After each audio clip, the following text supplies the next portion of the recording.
네, 안녕하세요. 방금 소개받은 이성호입니다.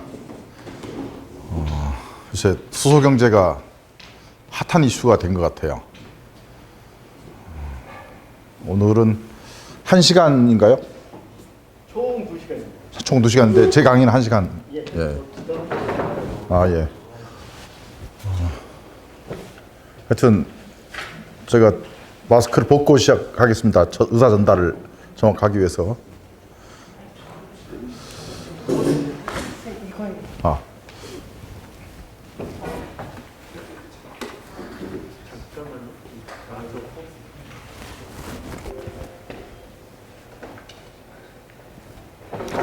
예, 오늘 제가 말씀드릴 순서는 우리나라 현재 수소경제 활성화 로드맵이 발표되었고 그 이후에 후속 계획을 한 8가지 정도가 만들어졌었고요. 그리고 국회에서는 이제 수소법까지 통과됐고 관련 기관들까지 만들어진 상태입니다. 그래서 우리나라 현재 수소경제 활성화 로드맵에 따른 정부 정책을 간단히 좀 살펴볼 거고요.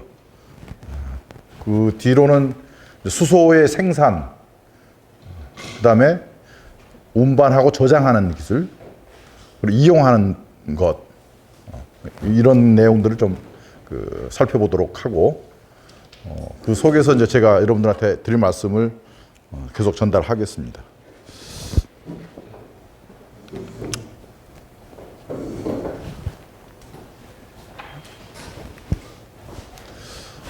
(18년 1월) 발표, 19년인데요. 19년 1월에 발표를 했고요. 여기 기술된 것 보면 뭐 우주의 75%가 수소다. 그리고 지역적 편중이 없어서 보편적 에너지원이다. 그리고 장기간 대용량 저장 가능하고 부산물이 물밖에 없어서 친환경적이다. 이렇게 되어 있고요. 수소경제 정의하기를 수소를 중요한 에너지원으로, 소스로 활용한다고 하고 있고요. 그래서 수소가 국가 경제, 사회 전반, 국민 생활 등의 근본적인 변화를 초래해서 경제 성장과 친환경 에너지 원천이 되는 경제, 이렇게 정의를 하고 있어요. 그래서 새로운 성장 동력으로 미래 경제의 핵심이고 친환경 에너지 혁명을 이루겠다, 이렇게 되어 있고요. 그래서 하는 게 2가지인데요. 일단 자동차 분야입니다. 그래서 차량을 중심으로 수송 분야, 그 다음에 연료전지를 쓰는 전기 열 생산 분야 2가지를 핵심으로 하겠다, 이렇게 되어 있고요. 그리고 이제 뭐 분산 전원의 특성을 가지고 있다. 그리고 온실가스 감축 등 에너지 자립에 기여한다, 이렇게 되어 있습니다. 에너지 자립에 기여한다고 되어 있고요. 그래서 에너지원의 다각화, 해외 에너지 의존도 감소되어 있는데, 사실은 수소는 우주에서는 75%지만 지구상에서는 자연 상태로 존재하지 않습니다. 그리고 수소를 만들려면 에너지가 투입돼야 되고, 수소를 통해서 생산하는, 수소를 이용해서 만들 수 있는 에너지는 투입된 것보다 작아요. 근데 이걸 가지고 새로운 에너지원이 될 수 있느냐, 이렇게 에너지원이 아니고 기존 에너지를 쓰는 하나의 수단이고 매개체인 건데 에너지원으로 정의를 하고 있어서 이걸 많이 쓰면 에너지 자립이 되는 것처럼, 그리고 실제로 에너지 자립에 기여한다고 얘기를 하고 있어서 이제 혼란이 오는 것 같아요. 실제로는 수소는 우주에는 많지만 우리가 우주에 가지고 와서 쓸 수 있는 건 없기 때문에 지구에서 수소를 만들 수 있는 방법은 화석연료를 통해서 만들거나 아니면 재생가능 에너지를 통해서 만들거나 2가지 방법밖에 없습니다. 그리고 투입이 산출보다 많아서 수소 소비를 늘리면 늘릴수록 그 사이에는 에너지 소비를 늘리는 결과를 빚습니다. 이런 투입이 산출보다 많은 경우는 사실은 최소화하는 게 맞죠. 근데 이게 무슨 에너지 자립의 원천인 것처럼 이렇게 자꾸 과대 선전되고 있어서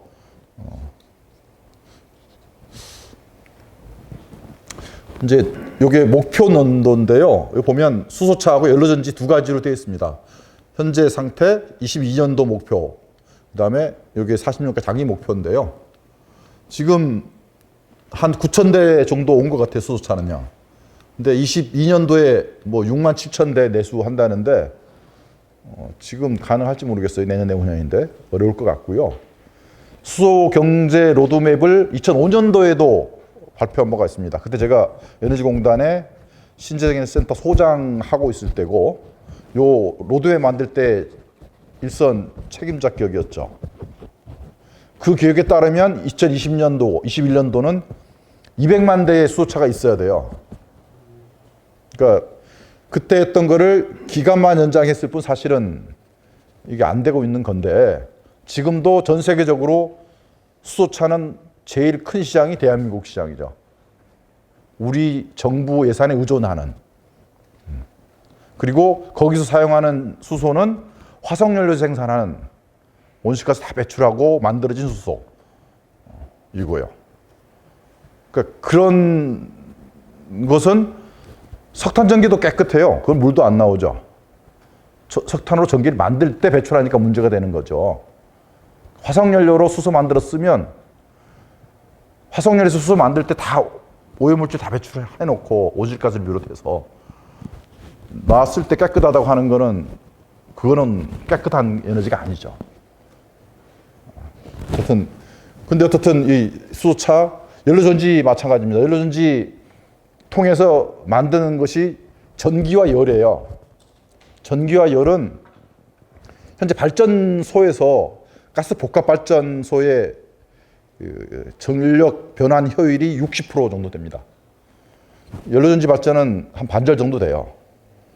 그러면 연료전지를 보급하면 보급할수록 LNG 가지고 발전하는 건데 그냥 발전하면 60% 할 수 있을 거를 수소를 만들어 가지고 연료전지를 통해서 열과 전기를 만들려고 그러면 가스 소비가 2배 늘어나야죠. 우리 국가적으로. 가스 소비 그만큼 늘어나게 되면 온실가스 그만큼 더 늘어나라는 것이고요. 그러니까 이거 처음에 제가 센터 소장할 때 포스코가 발전전 연료전지를 만들어서 세계 시장을 한번 도전해 보겠다. 그래서 발전용 연료전지 시장이 뭐 어느 정도 시장이 있지 않을까라는 기대를 가지고 포스코에서 만드는 제품을 어느 정도 사주고 시장을 만들어줘야 가능한 것이라서 그때 50메가 누적 설치량으로 하는 것으로 해가지고 제대로 만들었던 당사자 있었어요. 근데 포스코가 한 10년 하더니 접었거든요. 여러 가지가 있지만 하여튼 접었어요. 현재는 대기업이 미국 제품 수입해서 설치를 하고 있어요. 그러면 산업화를 국내 산업을 산업화시키는 게 아니고 외국에서 생산한 거 완제품으로 들여오거든요. 그러면 대기업이 수입해서 팔아먹는 일만 하는 거고 그다음에 온실가스 배출하는 화석연료 사용해서 발전용 연료전지 RPS 사업이라는 게 있어요. 그래서 LNG 복합발전 60원에 사주면 저기는 280원씩 사줘요. 연료전지 발전은. 그러니까 그게 돈이 되는 사업이라서 연료전지 발전 사업을 전국에 수요일 활성화 로드맵 이 분위기 타고 곳곳에 연료전지 설치하려고 지금 하고 있어요. 이미 전기위원회 허가 난 게 4,000메가와트가 넘습니다. 근데 연료전지를 만들어서 공급하는 미국 회사 블룸에너지라는 곳에서 SOFC라고 하는 기술을 가지고 만든 거 있는데 이 블룸에너지에서 공급할 수 있는 연간 공급량이 150메가 정도밖에 안 돼요. 그리고 UTC라고 하는 회사에서 만들어서 들어오는데 그걸 사실은 두산에 사긴 했죠. 근데 미국 돈이 들어가 있는, 정부 돈이 들어가 있는 것이라서 이걸 통째로 국내에서 들고 들어와가지고 국내에서 제조를 못해요. 미국이 제조하게 돼 있어요. 그러니까 그 제조한 걸 들고 와서 익산에 조립 공장 만들어가지고 이렇게 하고 있는 거죠. 사실 완전 못 들어오지만. 그러니까 거기도 생산 캐파를 못 늘려요.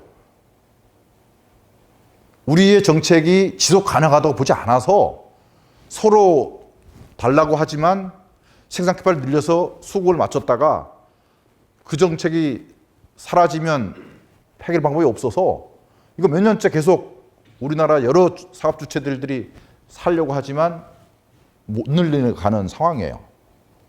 그러니까 이게 산업화를 위해서 하는 것도 아니고 결과적으로 RPS, SPC라고 하는 특수목적법인을 만들 수 있는 그 관계자들한테 좋은 일이고 수입하는 대기업들은 좋은 일이지 우리 세금으로 하는 일인데 왜 해야 되는 얘기냐를 이것 쪽에서 하고 있는 거고, 저도 지금 정부 기관에 있는 사람인데 저한테도 아는 사람들이 많은 비판을 하죠. 항상. 그러면 저로서 굉장히 아픈 얘기고 사실은. 근데 관련된 곳곳에다가 의견을 많이 드렸어요. 제가 뭐 다양한 분들한테 의견도 드렸지만 대통령 아젠다를 대가지고 여야 합의해가지고 이거는 합의사항이다 그래가지고 그렇게 하고 있는 상황이다 보니 지금 그 잘 안 되고 있어서 하여튼 제가 여러 곳에다 하고 있는데 이제 이런 자리를 빌어서 온 것 같습니다. 하여튼 그런 상태입니다. 요 개념도인데요, 그러냐? 그러니까 생산을 화석연료를 통해서 생산하는 게 있고 재생에너지 생산은 있고 해외 수입하는 세 가지 그거를 보고 있고요. 근데 지금은 요 두 가지를 하고 있죠. 석유화학에서 생산되는 부생수소는 사실은 석유화학에서 수소가 부족해서 다른 곳에서 사오고 있는 상황입니다. 그러니까 화학 반응을 해서 플라스틱을 만들든 여러 가지 화학 제품을 만들 때 수소가 부족해요. 인위적으로 공급받고 있는 곳인데 거기서 그만큼 빼내면 수소 만드느라고 그만큼 석유화학 제품, 석유류 가스든 뭐 석유든 이게 더 많이 소비돼야 되는 거죠. 그래서 부생수소를 쓰는 것이 버려지는 게 아니고 어차피 거기도 쓰고 있던 곳이에요. 그 다음에 제철 산업이 나오는 것은 역시 마찬가지입니다. 그거는 그 CO, 일산화탄소하고 수소하고 뭐 황화수소가 이렇게 섞여 있는 건데 다 연료로 쓰는 겁니다. 뽑아내면 열량을 보충해야 되기 때문에 더 많이 써야 돼요. 석탄을 더 그때는. 그러니까 그거 쓰는 것이 그 쓴다고 해가지고 그 버려지는 거 쓰는 거라면 좋은 일이지만 어차피 쓰고 있는 거를 보고 이쪽 빼내면 더 많이 써야 되기 때문에 화석연료를 더 많이 사용하게 되면 더 많은 온실가스 배출하게 되는 결과를 빚는 거죠. 부생수도 마찬가지고 추출수소라는 것은 이제 원래 개질이 수소예요.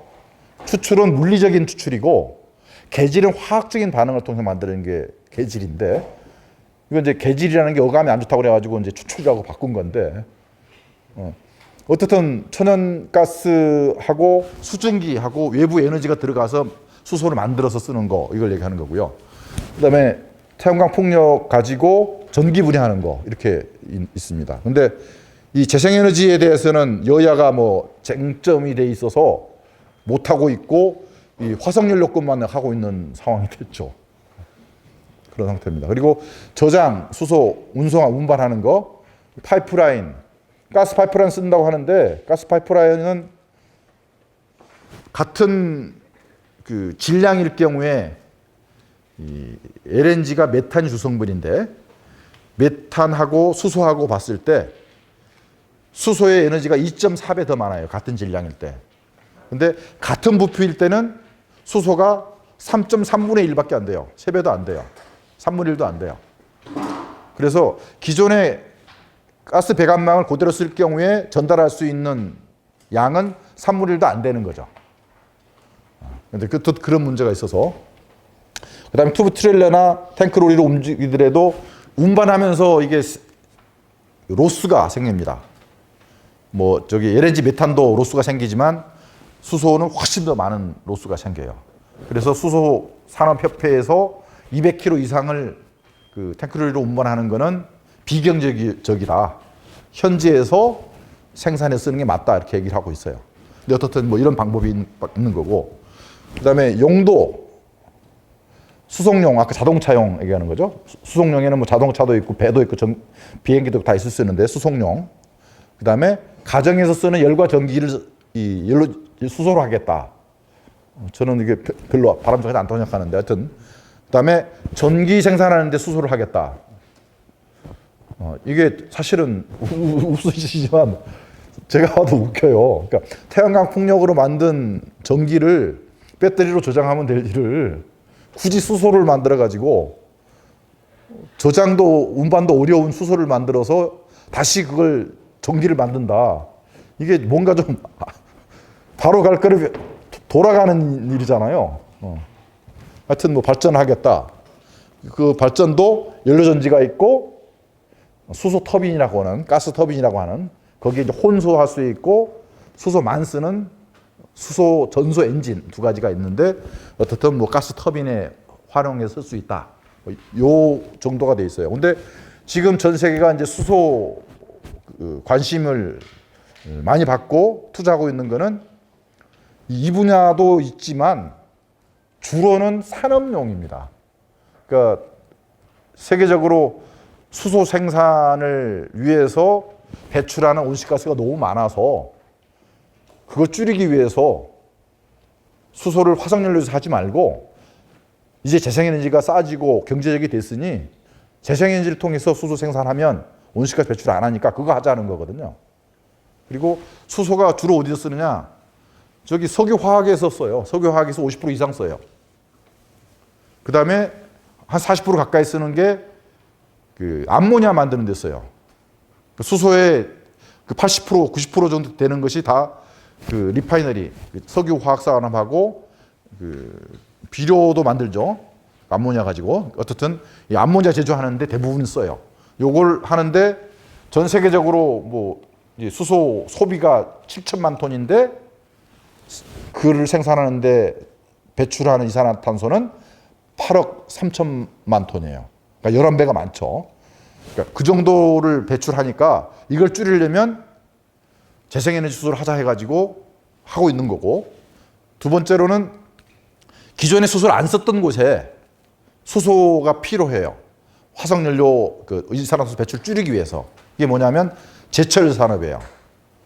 그 철광석이 화학 기호로 Fe2O3예요. 이 철광석 기호인데 O라고 하는 건 산소잖아요. 산소를 떼내야 철이 남아요. 근데 산소를 O를 떼낼 때 그 에너지도 필요하지만 이걸 떼내려면 원료되는 반응할 수 있는 물질이 필요해요. 그래서 카본이 들어가는 거고, 그래서 CO2가 만들어지거든요. 이걸 환원제라고 그래요. 빼내는 거를.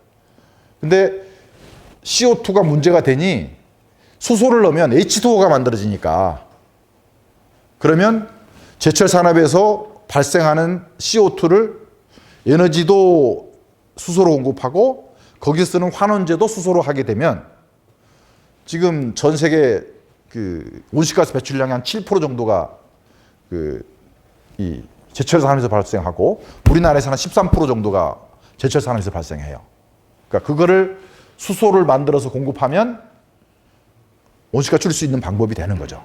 그래서 이제 제철 산업이나 또는 시멘트도 산업에서도 거기는 이제 CaO라고 그래요. 석회석이. CaO에 산소가 붙어 있잖아요. 이걸 CaCO3로 만들어야 되는데, Ca에서 CaCO3를 CaO로 막 바꿔야 되는데, 거기서 O를 빼내야 돼요. 여기는 석회석을 만들면 불가피하게 발생하는 거예요. 이건 에너지가 아니라 공정에서 발생하는 거 보고 공정 발생 이산화탄소 이렇게 하는데, 그거는 어쩔 수 없지만 바깥에서 투입하는 거, 이거 2,000도 가까이 올려줘야 되거든요. 에너지는 지금은 그 온실가스 배출하는 여론이 공급되지만 재생 가능 에너지로 공급하면, 그래서 반반이라고 그래요. 공정 배출 반절, 외부 투입 에너지 반절, 두 가지로부터 발생하는데, 그래서 시멘트 산업에서도 이 외부 투입하는 에너지를 재생 에너지로 바꾸면 거기서 발생하는 CO2는 반절을 줄일 수 있다. 이런 거고요. 그 다음에 나머지 이제 화학 산업에서 쓰는 거, 보통 플라스틱이나 뭐 이런 거 만드느라고 다 들어가는 건데, 그걸 동식물에서 다 나오는 거니까 물질이 그걸로 바이오화학으로 바꾸고, 석유화학에서도 바로 그것만 가지고 부족해서 수소가 필요한 것처럼 바이오화학으로 전환하더라도, 동식물을 활용하더라도 역시 수소라는 원료가 별도로 추가가 필요해요. 그거를 공급하기 위해서 수소가 필요한 거예요. 그러니까 탄소 중립을 가려면 이제 화석연료 사용을 제로로 해야 되는데, 에너지는 태양광 풍력을 할 수 있고 전력으로 해결이 가능한데, 물질이 되는 원료나 그 다음에 아주 고온을 해야 되는 그런 데 있어서는 수소가 필요한 거죠. 그래서 전 세계가 수소경제, 수소경제 하는 거지만 우리처럼 화석연료 쓰는 수소경제가 아니고 재생에너지를 통한 수소경제인 거고, 용처도 이런 정도도 뭐 부분적으로 있긴 하지만 주로 주목하기는 산업에 주로 주목하고 있는 거죠. 제철, 시멘트, 중화학공업 뭐 이런. 그래서 그쪽에 많은 이산화탄소 줄이기 위한 건데, 우리는 지금 포인트가 좀 잘못되어 있는데, 문제는 여야 간에 이 재생에너지는 원전하고 같이 딱 붙어서 한 발짝 못 나가고 있는 상황이다. 이걸로 지금 정치는 얘기하고 있는데 어떻든 그런 상황입니다. 도입부가 좀 길었는데 이건 뭐 이제 참고하시면 좋을 것 같아요. 22년도까지 40년도까지 각각의 목표인 것 같고요. 그다음에 뭐 우리가 수소차하고 연료전지 양대 축으로 해가지고 수소경 선도하겠다 그러는데 뭐 수소차 제가 2000년대 초반에 노무현 정권 시절에 에너지공단 센터 소장하면서 요 업무를 관장했던 사람이에요. 그때 이미 외국의 주요 자동차 메이커들 수소차들 다 했고 도요타뿐만 아니라 뭐 BMW나 미국의 GM이나 다 했던 일이고요. 우리가 강점이 있다기보다는 그때도 지금도 기술은 늦죠. 다만 그 나라나 그 자동차 회사들은 수소차는 아직 빠르다라고 해서 안 하고 있을 뿐인 거죠, 사실은. 그리고 연료전지 지금 저도 그렇지만 그때는 좀 가능성이 있다고 봤지만 지금은 발전용 연료전지든 수송용 연료전지든 이제 비전이 없다라고 저는 생각하는 편이에요. 그건 뭐 한 전문가로서의 내 의견이라고 보시면 좋을 것 같고 제가 있을 때 센터 소장할 때는 휴대용도 했었어요. 근데 이거는 배터리가 나오기 때문에 이 노트북이나 스마트폰에 쓰는 거 이걸 가지고 메탄올 연료전지 하면 된다고 했었는데 이제 비전 없다고 그래가지고 산업부하고 얘기를 해서 그거는 드롭을 한 적이 있어요. 그 다음에 이제 가정용 연료전지 저것도 사실은 가능성이 없거든요. 근데 그것도 하지 말자 그랬는데 그것까지는 못했었고 그래서 수송용, 산업, 발전용, 건물용 해가지고 세 가지가 지금 해오고 있는데 이제 전 세계적으로 이렇게 열심히 하는데 없어요. 그게 어느 정도 컨센서스가 이루어져서 이제 자연스럽게 사라져가고 있는데 갑자기 여야 합의로 지금 우리나라에만 이렇게 뜬금없이 벌어지고 있는 일이라 이제 대중적으로 문제를 정리할 수밖에 없어서 제가 이제 대중관계를 하고 있는 겁니다.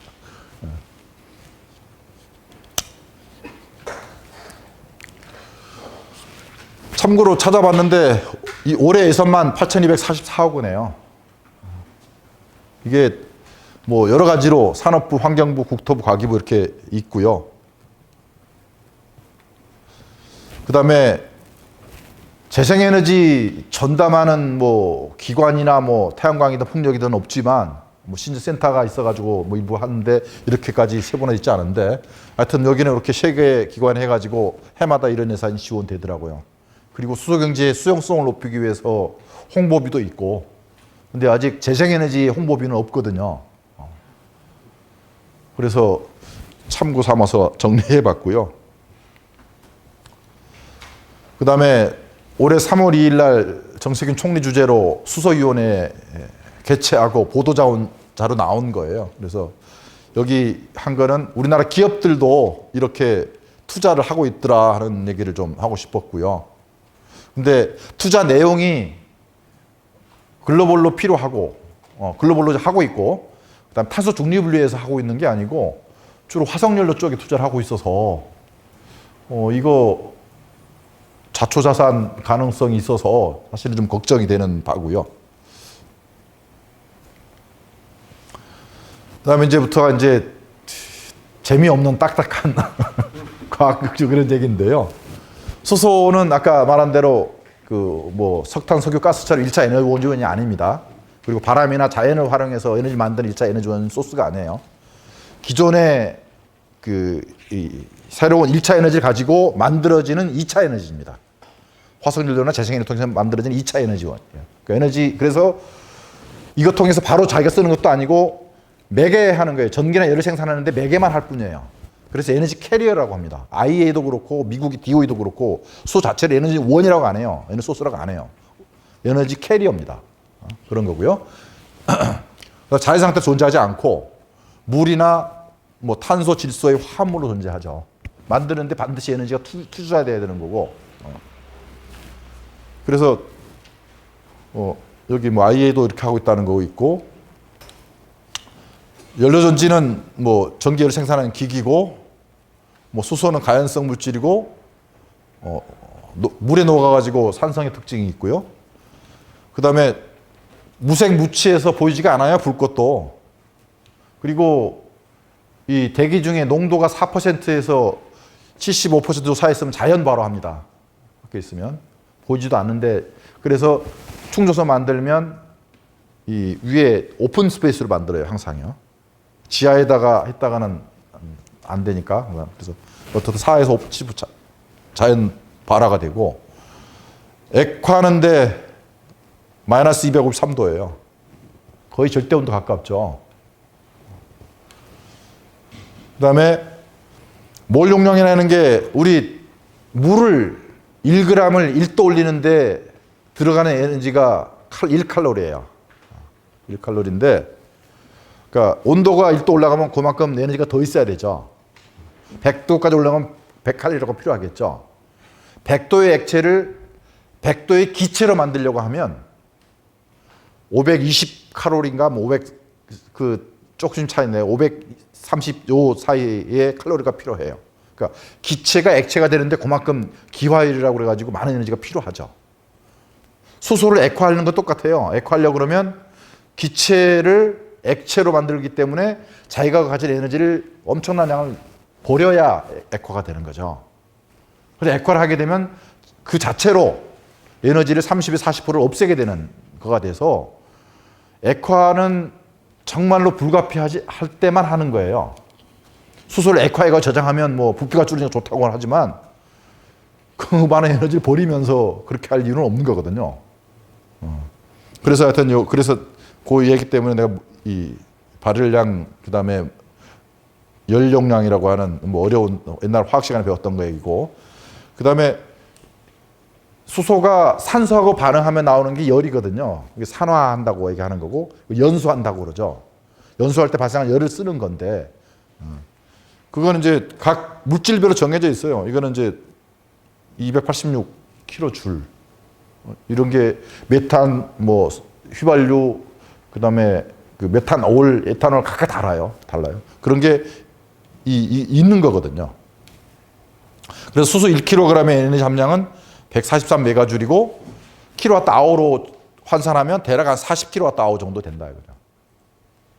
요런 게 나중에 이제 이게 에너지 효과적인지 아닌지 할 때 필요한 데이터들이라서 뭐 제가 그냥 참고 정리한 거고요. 연료전지는 수소, 순수 수소해야 되고요. 산소도 그 공기 중 산소인데 잘 걸러서 그 다음에 수증기 넣어서 만든 게 반응으로 나온 게 전기, 열, 수증기 세 가지가 나옵니다. 그걸 전기를 잘 뽑아내야 돼요. 그러니까 사실은 자동차에 들어가는 거는 내연기관은 뭐 4기통이면 엔진 4개인데 연료전지 자동차는 한 300개 또는 400개 되는 0.3mm의 그 연료전지 스택이라고 하는 게 있는데 거기 골고루 수소, 산소, 수증기를 다 골고루 넣어줘야 되고 그 각각 반응에서 나오는 전기, 열, 수증기를 다 빼내야 돼요. 그러니까 이 수소차가 굉장히 복잡합니다. 하여튼 뭐 그런 거고요. 종류는 그 반응하는 그 매개하는 그 물질에 따라 가지고 종류가 여러 가지가 있어요.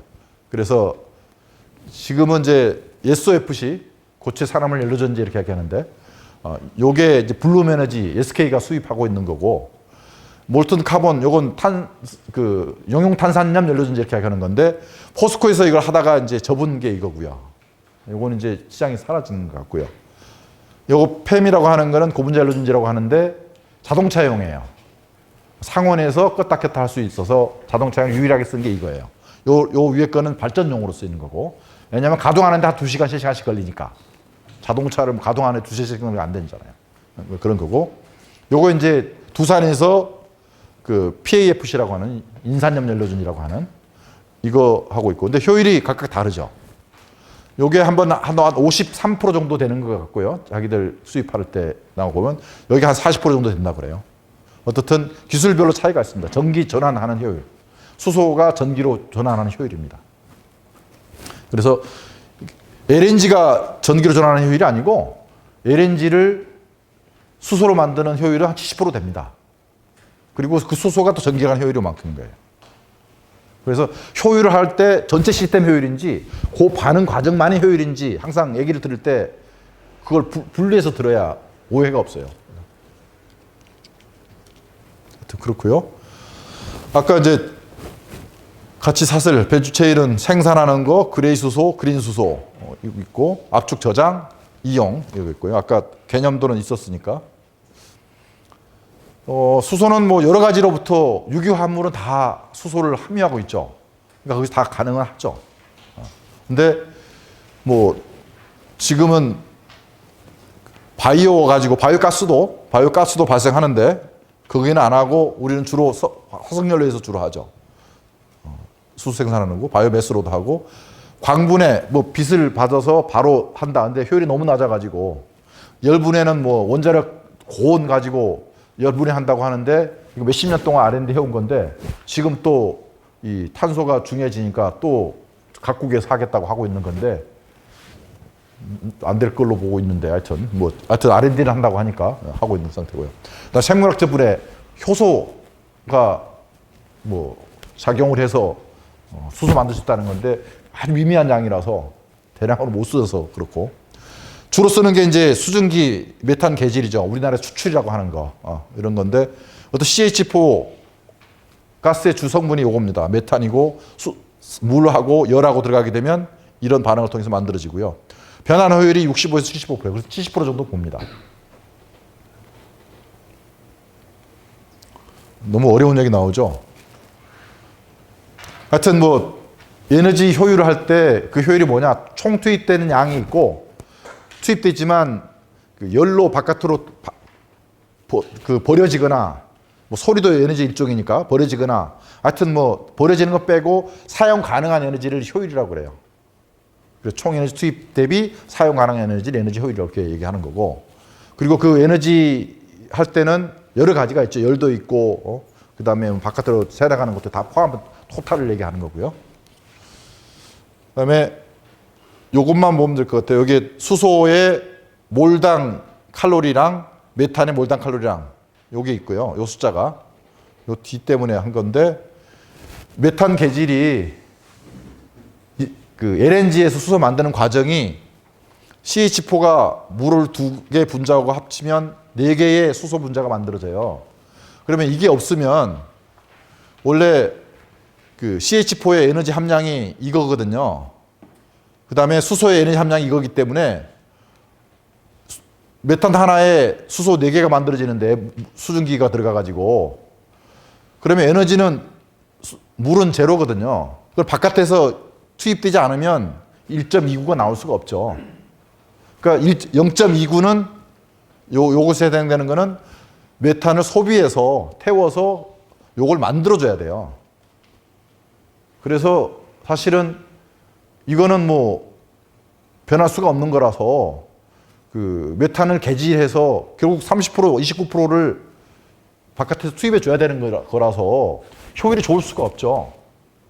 어쨌든 소비가 되는 거니까 그 얘기를 하는 거고요.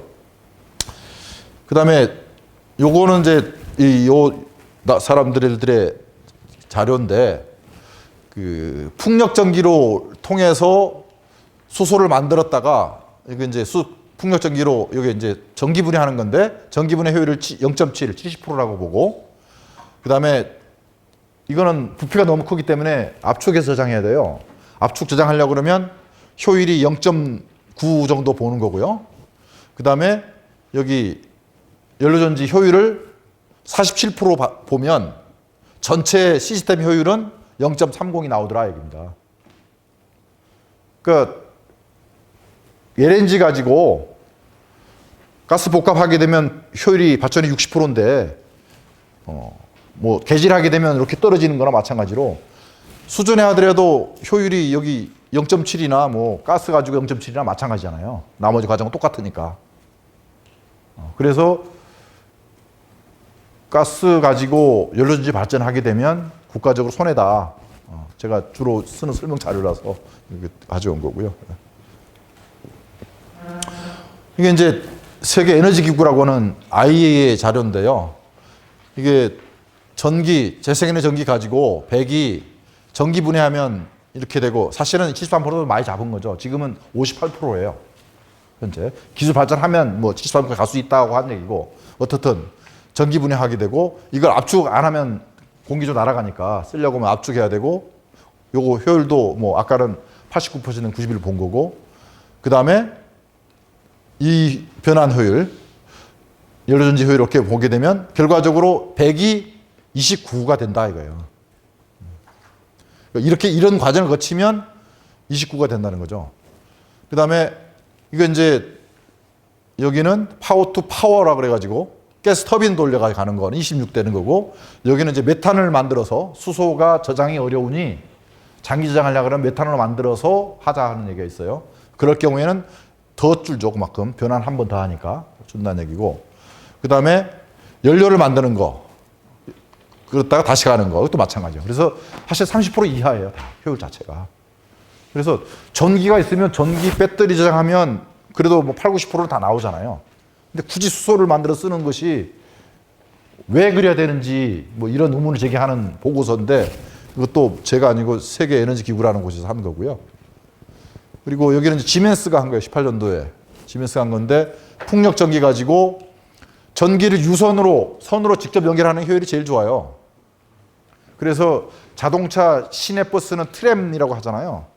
이게 배터리보다 훨씬 효과가 좋죠. 전기소가 적고. 그렇게 하자는 거고, 그 다음에 두 번째는 배터리죠.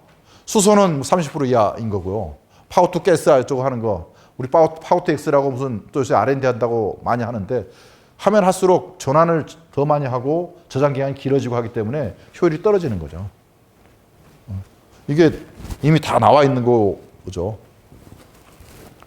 그다음에 이제 참고 요 보기 위해서 CCS를 한다고 하니까, CCS 하게 되면 CCS 기술 자체가 아직도 성숙되지도 않았어요. 하지만 이 수소 전문가들끼리는 이런 보고서를 만들어서 이렇게 세상에 내놓고 있으니, 이들이 보는 석탄을 가지고 CCS 할 경우에 에너지 소비율이 50%, 55%다 이렇게 얘기를 하고 있어요. 수소 제조하는 효율이 그렇습니다. 수소 가지고 아까 전기 만들려고 하면 아까 40%인가 뭐 50%인가 그 사이를 곱해야 되는 거죠. 어떻든 뭐 그런 얘기인 거고. 그 다음에 이제 알카라인, 그러니까 수전에 하는 것도 기술이 이 알카라인하고 팹하고 두 가지 종류가 있어요. 그래서 요건 58%, 요건 62%다 이렇게 보고, 그럴 경우에 가격 얼마 된다 계산하는 건데, 요건 뭐 사실은 전제도 많아서 CCS인데요. 지금 CCS 전 세계 가동 중인 게 한 38개예요. 여기에 그 설비는 발생하는 이산화탄소의 2%를 포집합니다. 20%도 아니고 2%. 그러니까 2028년도까지 지금 짓고 있는 것에 가장 좋은 목표가 6%예요. 글로벌 CCS 인스티튜트라고 하는 구글링 하면 나오는, 들어가 보면 있어요. 그러니까 제가 15년 전에 센터 수정할 때도 그 수준이었는데 지금도 그 수준이에요. 근데 발생하는 이산화탄소의 한 8, 90%를 이렇게 포집해서 어디다가 처리를 하면 그 의미가 있는 거지만, 2% 수준 가지고 CCS 얘기하는 거는 사실은 안 맞는 얘기인데, 그래서 CCS를 탄소 중립의 중요한 수단으로 쓰는 것에 독일하고 세계 재생에너지 기구 이레나라고 있어요. 재생에너지 기구는 반대합니다. 그 시나리오에 안 써요. 그리고 저 같은 사람도 그거는 화석연료 수명을 늘리고자 하는 그냥 이데올로기지, 실현 가능하다고 안 봐요. 포집하는데도 어렵고, 그 다음에 사용량을 늘린다고 하지만 연간 이산화탄소 발생량이 360억 톤 되는데, 실제로 전 세계 쓰는 양이 제가 찾아봤는데 2.4억 톤밖에 안 돼요. 360분의 2.4밖에 못 쓰고 있고, 그것의 4분의 3은 그 EOR이라고요. 그러니까 석유를 더 많이 추출하기 위해 가지고 충진재로 쓰는 게 4분의 3이에요. 그러니까 이산탄소는 어디다 쓸 데가 없는 거죠, 사실은요. 소화기에 일부 쓰고 이런데 저런데 산업용으로 쓰고 있긴 하지만 발생량이 절대량에 비해서 100분의 1도 안 되는 거죠. 인위적으로 늘려갈 수 있는 것이 아니라서 포집에도 사용량을 늘릴 수가 없다. 저장을 한다고 하는데 원래 액체나 고체 형태로 거의 있던 거를 채취해서 쓰는 건데 CO2는 상온에서 기체거든요. 그럼 고체나 액체보다 기체는 600배 이상의 부피를 가집니다. 그럼 저장할 공간이 없어요.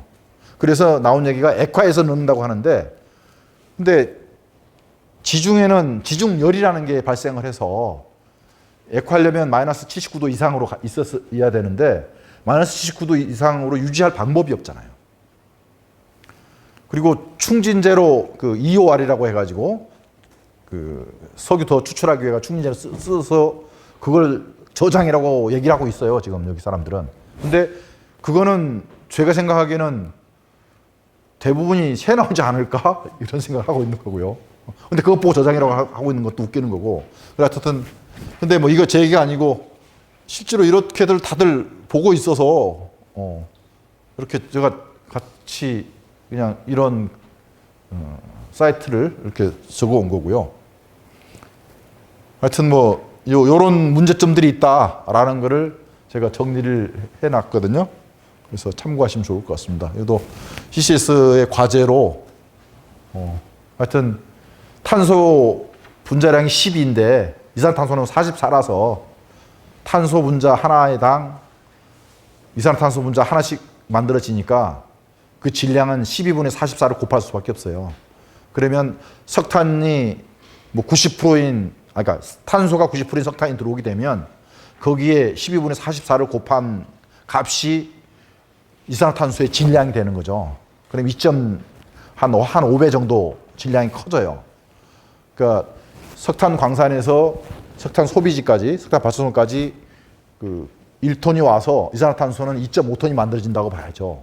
2.5톤은 어디까지 이동해가지고 만들 거냐, 저장할 거냐, 이 운반비, 저장비, 이게 가능하냐, 이런 얘기 할 때 하는 거고요. 부피는 아까 말씀드린 대로 원래는 660배 정도 커지죠.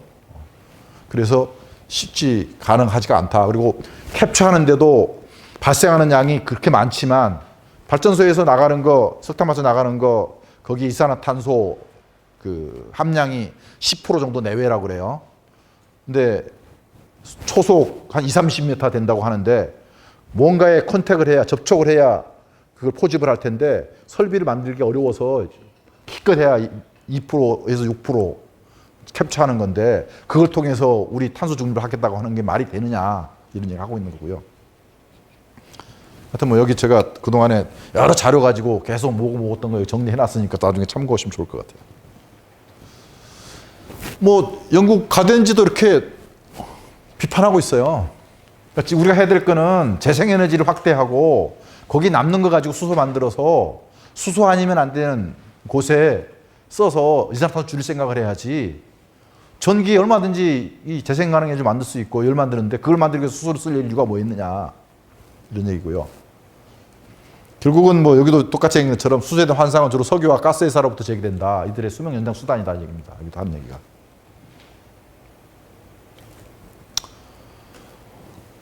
저장, 운반해야 되는데 이게 아까 설명드린 대로 같은 질량에서는 메탄보다 여기 2.4배 에너지가 많지만 같은 부피에서는 3.3분의 1밖에 안 되기 때문에 기존의 그 가스 배관망을 활용하는데 핸디캡이 있다, 이런 얘기 있고요. 그 다음에 뭐 운반하는데 그렇고 여기 치성 문제가 있어요. 그러니까 기존의 가스관을 그대로 못 쓰는 거는 지금도 이 가스관에 메탄을, LNG관이죠. LNG 주성물 메탄이니까 거기에 수소는 2% 이내로 하도록 돼 있어요. 그 메탄이 자연적으로 이게 이 수소를 만들어져요. 그리고 그게 만들어지게 되면 압력이 증가하죠. 그런 일정 압력 이상 되게 되면 자동으로 새게 돼 있어요. 그걸 뭐 탈루 이렇게 얘기하는 건데 자연적으로 새게 만들어놨어요, 관 자체가. 그러니까 수소가 2% 이내로 하게 했다고 하는 거는 그 성분, 기술적 성분이 스펙이 다 만들어져 있기 때문에 여기다가 바로 수소 넣어가지고 쓸 수 있는 게 아니에요. 이걸 만일 코팅을 하거나 새로운 재질을 바꾸거나 하지 않으면 사용이 어려운 거죠. 그리고 수소 충전소 얘기하지만 수소는 반응성이 좋아서 그 금속뿐만 아니라 그 세라믹하고도 반응을 해요. 그래서 이 용기하고 결합을 해요. 용기가 물러져요. 그러니까 좀 시간 지나고 나면. 그래서 수소 사용 용기를 오래 못 써요. 그거 어떻게 해보겠다고 포스코에서 하다가 결국 포기한 게 그거거든요. 그리고 향후에서도 수소를 직접 사용하기가 어렵다고 보는 게 그런 얘기고요. 액화 손실 수반한다는 거, 그 다음에 일반 메탄, LNG도 그 기화 손실률이라고 그래요. 보일 오프 로스라고 얘기하는 그게 발생하는데 수소는 훨씬 더 높아서 뭐 하루에 1% 정도 사라지니까 그거를 에너지 저장 수단이라고 얘기하는 게 안 맞는 거죠. 근데 왜 그렇게 알려져 있느냐? 2000년대 초반에 수소 전문가들이 보고서를 냈어요. 수소는 장기 저장 수단도 되고 단기 저장 수단도 되고 중기 저장 수단도 다 가능하다. 수소는 뭐 만능이다 뭐 이런 식으로 보고서를 냈고 그게 RPC 보고까지 다 들어가 있어요. 그러다 보니까 수소가 모든 저장 수단이 다 되는 것처럼 하고 있지만 실제로 저장이 안 된대요, 사실은. 이게 DOE 미국 DOE 미국 에너지부 자료입니다. 이 충전소, 그다음에 이게 이 트레일러, 그다음에 각각의 충전할 때 각각의 그만큼 다 보일오프 기화 손실이 다 곳곳이 다 발생한다는 거예요. 다 여기 액화 충전소부터 시작해가지고 모든 과정에서 다 발생한다는 거죠. 차 안에서도 발생하는 거고요. 차 안에서도. 왜냐하면 이거는 이 전도라고 그러잖아요. 용기에 외기하고 내기하고 온도차가 생기니까 그만큼 흡수하게 되니까 보일 오프가 생기는 거죠. 기화가 생기는 거고 이 자동차까지 다 이렇게 발생하고 있는 거예요. 다 곳곳에 손실이 생긴다는 거고 그거가 얼마씩 생기느냐 각각 과정마다 여기 다 계산해 보니까 ABCD죠. 요걸 다 계산해 봤더니 하루에 1%씩 사라져요.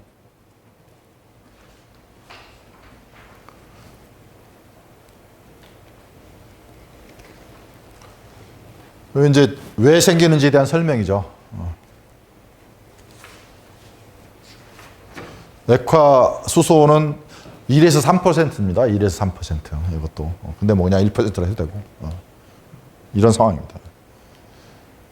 그 다음에 배터리는 얼마냐. 배터리 종류별로 기술별로 좀 다르긴 하지만 배터리가 훨씬 더 적게 방전해요. 자가 방전율이 작죠. 그 다음에 제주도에 재생에너지가 너무 많다고 안 받아줘요. 개통에서, 전력개통에서. 커테일이라고 해요. 차단이라고 하는 거 하는데 그래서 수소 생산시설을 넣겠다고 해요. 근데 그 수존의 시설이라는 게 원래 풍력이 이렇게 태양광 이렇게 이 발전량이 시간대별로 기후 따라서 변화하는데 그 변화를 수존에가 이렇게 많이 나오면 많이 생산하고 적게 하면 적게 나오고 이렇게 가는 기술이 아니에요. 그것도 일정하게 전류를 흘려줘야 되기 때문에 그 필요한 그러니까 변화하는 전류량에 맞춰서 운전할 수 있는 거면 그게 대책이 되지만 고정적인 수요처는 경직적인 수요처는 그걸 흡수를 못하는 거거든요. 탄력적인 유연성을. 근데 그걸 집어넣고 이게 가능하다고 얘기하고 있으니까 답답한 거고. 그 다음에 연료전지도 이 일정하게 그 출력을 유지해야 돼요. 경직성론이에요. 원자로하고 마찬가지로. 태양광과 풍력하고 조응이 안 돼요. 이게 늘어나면 늘어날수록 결과적으로 태양광 풍력만 못 들어가는 일이 발생을 해요. 그래서 전력 전문가들 죽기 살기로 반대하는데 뭐 그냥 그럼에도 불구하고 계속 나오고 있잖아요. 지금. 그래서 이 연료 전지도 그렇고 수전의 기기도 그렇고 이게 이 유연한 수요, 유연한 발전원이 되지 않고서는 태양광 풍력하고 서로 조화를 이룰 수가 없는데 그냥 집어넣으면서 그냥 또 가능하다고 하고 있으니까 답답한 거죠. 그 다음에 뭐 또 경기도도 그랬나 서울에도 그랬나 무슨 그 비상발전기로 한다고. 비상발전기는 전기 갑자기 나갔을 때 전기를 공급해야 되잖아요. 연료전지 저거 전기 없으면 가동이 안 되는데? 전기 가동하는데 바로 5분 안에 들어왔는데 저거 가동하는데 1시간 이상 걸리는데? 전기가 있어도? 전기 없는 상황에서 비상발전기 갖다 놓을 수 있냐고요, 연료전지가. 그랬더니 배터리 넣으면 된대요. 그럼 언제 나갈지 알고 배터리 다 저장해 두냐고. 그냥 배터리 가지고 바로 쓰면 되는 거지. 굳이 배터리 가지고 연료전지를 왜 쓰려고 그래요. 그냥 배터리 있으면 바로 전기하면 되는 거지. 근데 하여튼 이거 이제 비상발전기로 쓴다고 그래가지고 연료전지 집어넣고 있는 상황이 되니까 지금 저는 답답해 미치겠어요. 그런 현상을 보면. 자동차 발전용 가정산업용 근데 사실은 요결 해야 돼서 제가 그렇게 강조를 해놓은 거고. 자동차 내연기관차보다 복잡해요. 아까 말씀드린 대로 400개의 0.3mm 노즐에 수소로 그 농도, 그다음 산소 농도, 수증기 고온이에요. 고온 수증기 적정량을 넣어줘야 되고 거기서 발생하는 전기 열 그 다음에 전기 열 수증기 다시 나오는가 수증기 자체도 다 배수를 해줘야 돼요. 얼마나 복잡하겠어요 저게. 그래서 일반 자동차 내연기관 자동차는 12V나 큰 차는 24V짜리 배터리 쓰지만 수소차는 450W짜리 450V짜리의 배터리를 써요. 그러니까 거기에 공조 시스템이 그만큼 많은 파워를 필요로 해서 복잡해요. 그래서 복잡한 거고 뭐 구성도도 이렇게 돼 있고 뭐 여기 물, 수소, 산소, 물, 배기 다 같이 있어야 돼. 이게 다 모든 곳에 400개 노즐이 다 있어야 될 거 아니에요. 동력 전달 체계도 이렇게 돼 있고요. 뭐 이렇게까지 관심 없을 것 같은데 어떻든 연료전지의 파워가 바로 필요한 파워를 낼 수 없어서 연료전지하고 배터리하고 캐패시터하고 세 개의 조합으로 필요한 가속을 하게 되면 필요한 걸 이 세 개의 조합으로 맞추고 있어요. 연료전지만 가지고 우리 내연기관차는 악셀레이터 하나면 출력을 높여가지고 가동하잖아요. 근데 이거 연료전지는 연료전지만 가지고 출력을 맞출 수가 없어서 배터리가 별도로 있고 캐패시터라고 일종의 저장 공간이죠. 세 가지의 조합으로 이걸 맞추고 있어요. 이걸 컴퓨터로 다 조절해서 해야 되는 거죠. 가격 뭐 비싸고 그러니까 경쟁이 안 되는데 어떻든 그다음에 이제 배터리 차 얘기하는데 배터리 차 지난 10년 사이에 90% 하락했어요. 배터리 가격 자체가.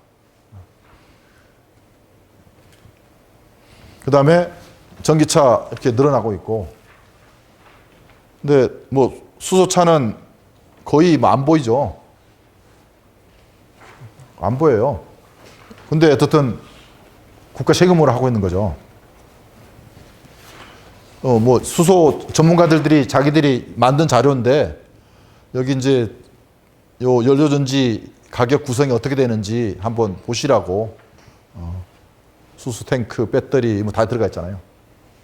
수소차에 이런 게 다 가격 들어갔어서 가격이 한 1.5배 비싸죠. 배터리 차보다도. 그 다음에 에너지 밀도, 수소가 그 에너지 1kg에 가지는 에너지가 많지만 그 수소를 운반하기 위한 탱크가 지금 3% 웨이트 그래요. 그러니까 전체 중량에서 수소가 가지는 비중이 1에서 3% 사이예요. 뭐 1kg 또는 3kg의 수소를 싣기 위해서 97kg나 99kg의 용기 무게를 가지고 가야 되는 거죠. 그래서 많이 쓰면 쓸수록 더 무거워지죠. 그러니까 현대차가 전기차도 만들고 수소차도 만들잖아요. 수소차가 가벼울 것 같아요? 전기차가 가벼울 것 같아요? 전기차가 더 가벼워요. 배터리 무게 때문에 하지만 수소만 따지면 안 되고 수소통도 생각해야 될 거 아니에요. 그 다음에 발전기에 해당하는 연료전지도 해야 되고 연료전지 가동하는 각종의 공조 시스템 다 생각해야 되잖아요. 그게 더 비싸요. 더 무거워요. 그러니까 연비가 더 나쁘죠. 그래서 연비 얘기할 거예요. 요게 수소차하고 전기차하고 비교한 건데 이게 이제 18년 기준인데 지금 여기 1000만 대 됐죠, 전기차가. 가격 뭐 이렇게 됐고, 그 다음에 효율, 가스 가지고 쓴다고 그럴 때 효율, 요 2배잖아요, 연료전지보다. 그 다음에 100km 달린다고 그럴 때 전기차 필요한 에너지 양은 15인데 여기는 38이에요. 이게 만든 게 아니고 이 넥소에 요 자기들이 홈페이지에 있던 거 그대로 따온 거예요.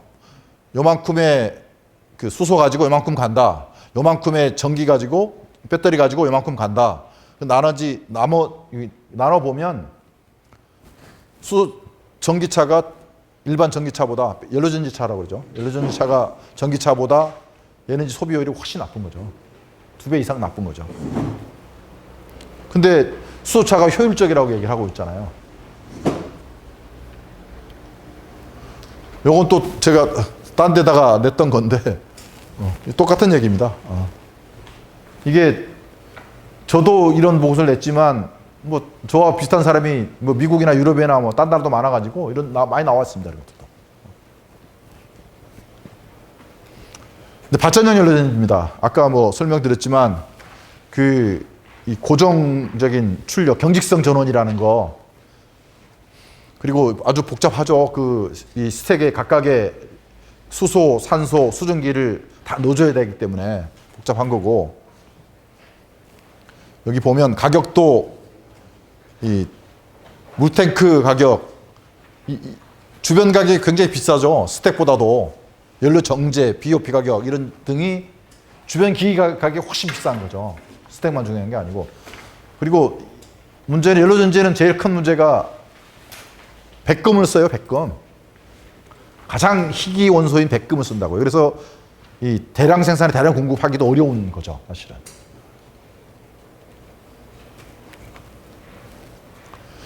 그동안 여태 정부에서 안 했느냐? 사실은 노무현 정부 때도 태양광 풍력이 들어가는 것보다도 둘 합친 R&D 예산보다도 수소 연료전지 R&D가 훨씬 많았어요.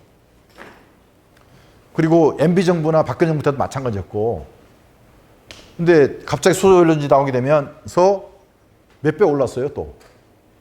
거기서. 수소 연료전지 R&D가. 제가 R&D 연구하긴 있지만, 천폭적 지원했죠. 근데 다른 나라는 이제 R&D도 글로벌로 많이 줄었어요. 글로벌 R&D 국가별로 나오거든, 자료들이요. 줄었어요. 근데 어떤 우리는 계속 늘고 있고, 뭐 외국의 동향 정리한 거니까 참고하시면 좋을 것 같고요. 대용량, 특히 대용량 발전소, 우리는 RPS 제도 가지고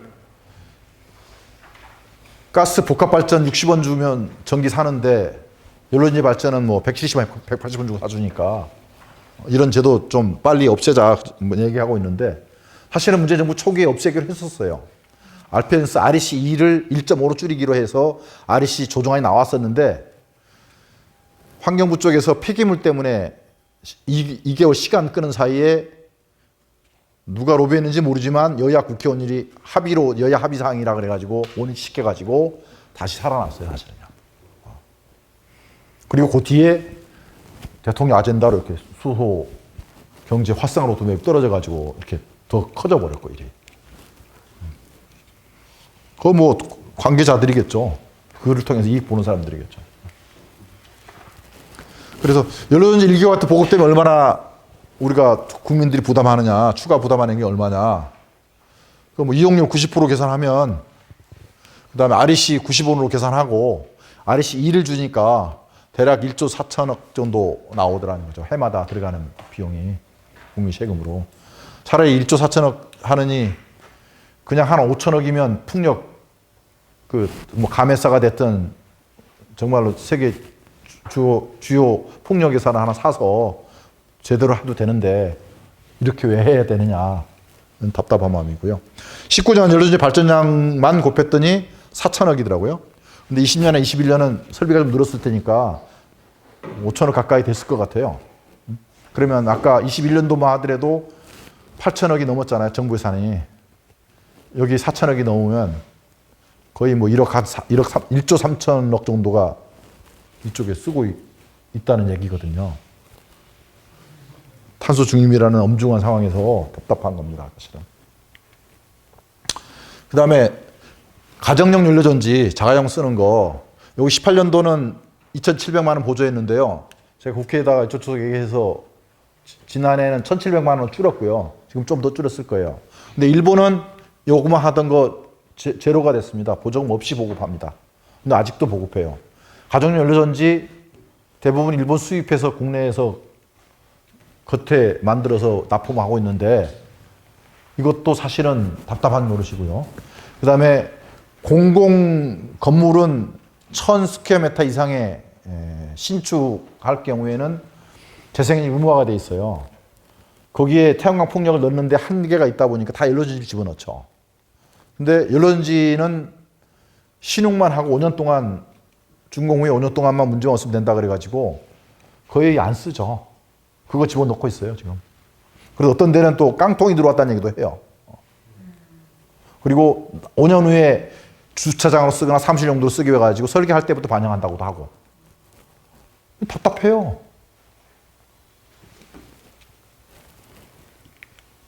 그 다음에 이게 열하고 전기가 발생하잖아요, 가정연료전지는. 그럼 도시의 열섬 현상만 가중시킵니다. 발전 효율도 좋은 것도 아니고, 열은 목욕탕이나 병원이나 이런 데는 쓰니까 그건 괜찮지만 일반 가정에다 하게 되면 여름에는 다 버리잖아요. 열섬 현상만 가중시켜요. 보일러 집에 쓰는 뭐 경도 보일러 무슨 보일러 하면 다 열 효율 90% 이상 들이잖아요. 전기는 다 그리드 다 연결돼 들어온 거고 우리가 섬도 아니고 독립적인 전기 생산에서 써야 되는 상황도 아니고 다 연결돼 있는 곳에다가 이거 해가지고 누구를 위해서 해야 되냐 이거죠. 연료전지를. 실제로 보급된 가정연료전지 보급된 곳에 거의 안 써요. 그 국정감사 때 요구 자료에 보면 75%가 안 쓴다고 돼 있지만 실제로는 더 안 써요.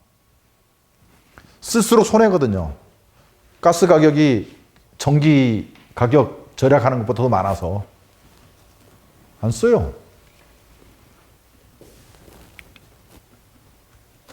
여기 이제 제가 찾아서 2020년 요건데 일본은 보조금이 2년 전에 종료했어요. 이것도 내가 이렇게 만들어서 뭐 국회의원을 비롯해서 주요 인사들한테서 보냈는데 워낙 뭐 전부 여야 합의 사항이고 대통령 아젠다고 하니까 그냥 있는 거죠. 그냥 계속 가는 거죠. 사실은 이걸 해야 되거든요. 수소는 정말 수소 꼭 필요해요. 화석연료를 줄이기 위해서 온실가를 줄이기 위해서 필요해요. 정작 해야 될 게 이건데 제철 산업, 시멘트 산업, 중화학, 공업, 항공산업, 해운업. 여기 항공산업 같은 경우에 항공유 만드는데 뭐 이 수소 가지고 만들 수 있거든요. 캐로틴 해서 만드는 것도 있고 합성연료 할 때 배도 마찬가지죠. 중간에 뭐 공중에 충전, 전기 충전하기는 어렵잖아요. 바다도 마찬가지고 이런 대학 나는 곳은 그렇고 저는 연근해업은 전기배 충분히 가능해요. 그리고 실제로 일본의 미쯔비시가 일본의 뭐 한 3만 대 배의 연근해업은 전기배로 하겠다고 전기배 제조하고 있어요. 그리고 노르웨이는 삐오르드라고 관광선 있어요. 그거 배터리 2000 뭐 킬로와트 정도 되는 거 큰 거 달죠. 자동차는 60, 30에서 60, 70 이렇게 킬로와트 정도 사이즈지만 그건 뭐 2000 정도 가니까 몇천 정도 사이즈죠. 근데 우리 가정에 충전하는 건 3kW 파워로 충전하고 이 고속 충전기는 뭐 요즘 나오는 건 350kW 파워로 충전해요. 350V 그 킬로볼트로 충전해요. 그다음에 그 배에 충전하는 거는 그냥 2메가짜리로 충전해요. 충전기. 그러니까 잠깐 정박한 사이에 관광객도 잠깐 뭐 한 20분 갔다 온 사이에 다 충전돼가지고 가요. 이미 운전하고 있어요. 근데 에너지 소비 효율이 훨씬 나은데 수소배는 안 나와서도 이미 전기배는 이렇게 움직이고 있어요. 현실적으로. 어쨌든 이 연안에 움직이는 거 도로교통은 전기가 훨씬 더 효율적이다. 그리고 인프라, 수소 인프라보다는 전기 인프라 다 깔려 있는 거고 수소 인프라는 그 위험하기도 하고 돈도 많이 들고 수소 충전소 하나 드는데 30억씩 들어서 우리가 환경부에서 15억씩 보조하고 있어요. 수소 충전소 하나당. 건설비만 그렇습니다. 부지비는 빼고. 그러면 일반 그 뭐 LNG가 됐든 뭐 LPG가 됐든 충전소 할 때 그렇게 몇 천만 원이 될 거를 그만큼 안전 설비가 많이 들어가서 그래요. 그걸 왜 그렇게 해야 되는지 싶은 거죠. 아까 말로 설명드린 거지만 세계 한 7천만 톤 정도에 쓰고 있는데 수소를 석유 정제가 이만큼 쓰고 있고 반절 이상 쓰고 있죠. 암모니아가 이만큼 쓰고 있어요. 나머지 기타죠. 이 석유 정제화가 암모니아에 들어가는 수소를 그 생산하는데 이산화탄소가 발생량이 어디 있어? 여기 8억 3천만 톤이에요. 그래서 요걸 줄이기 위해서 수소를 대체하는 거고, 그 다음에 수소 그 사용을 안 했던 곳, 제철이나 중화, 요것보다 더 필요하겠죠, 사실은. 제철조에 수소를 공급하기 위해 가지고. 요거 이제 세계 동향입니다. 실제로 그런가. 세계 수소 관련한 어디 한다고 하게 되면 다 그 회사는 해상풍력 얼마 투자했다 또는 태양광 얼마 투자했다 나오고 그 설비 용량에 맞춰서 수소전해체를 얼마 설치했다 나와요. 그래서 수소 투자액이 나오게 되면 실제로는 재생에너지 설비 투자고 또는 수전에 설비된 투자예요. 그래서 지난해 보면 수소 직접 투자는 오히려 줄었어요. 세계 동향이. 그러니까 우리는 지금 화석연료 소비력이 바빠가지고 지금 사실은 해야 될 곳에 주목 안 하고 다른 곳에 비효율을 나는 곳에 온실가 증가시키는 곳에 하고 있다라는 생각이 들어서 이렇게 한 거고요.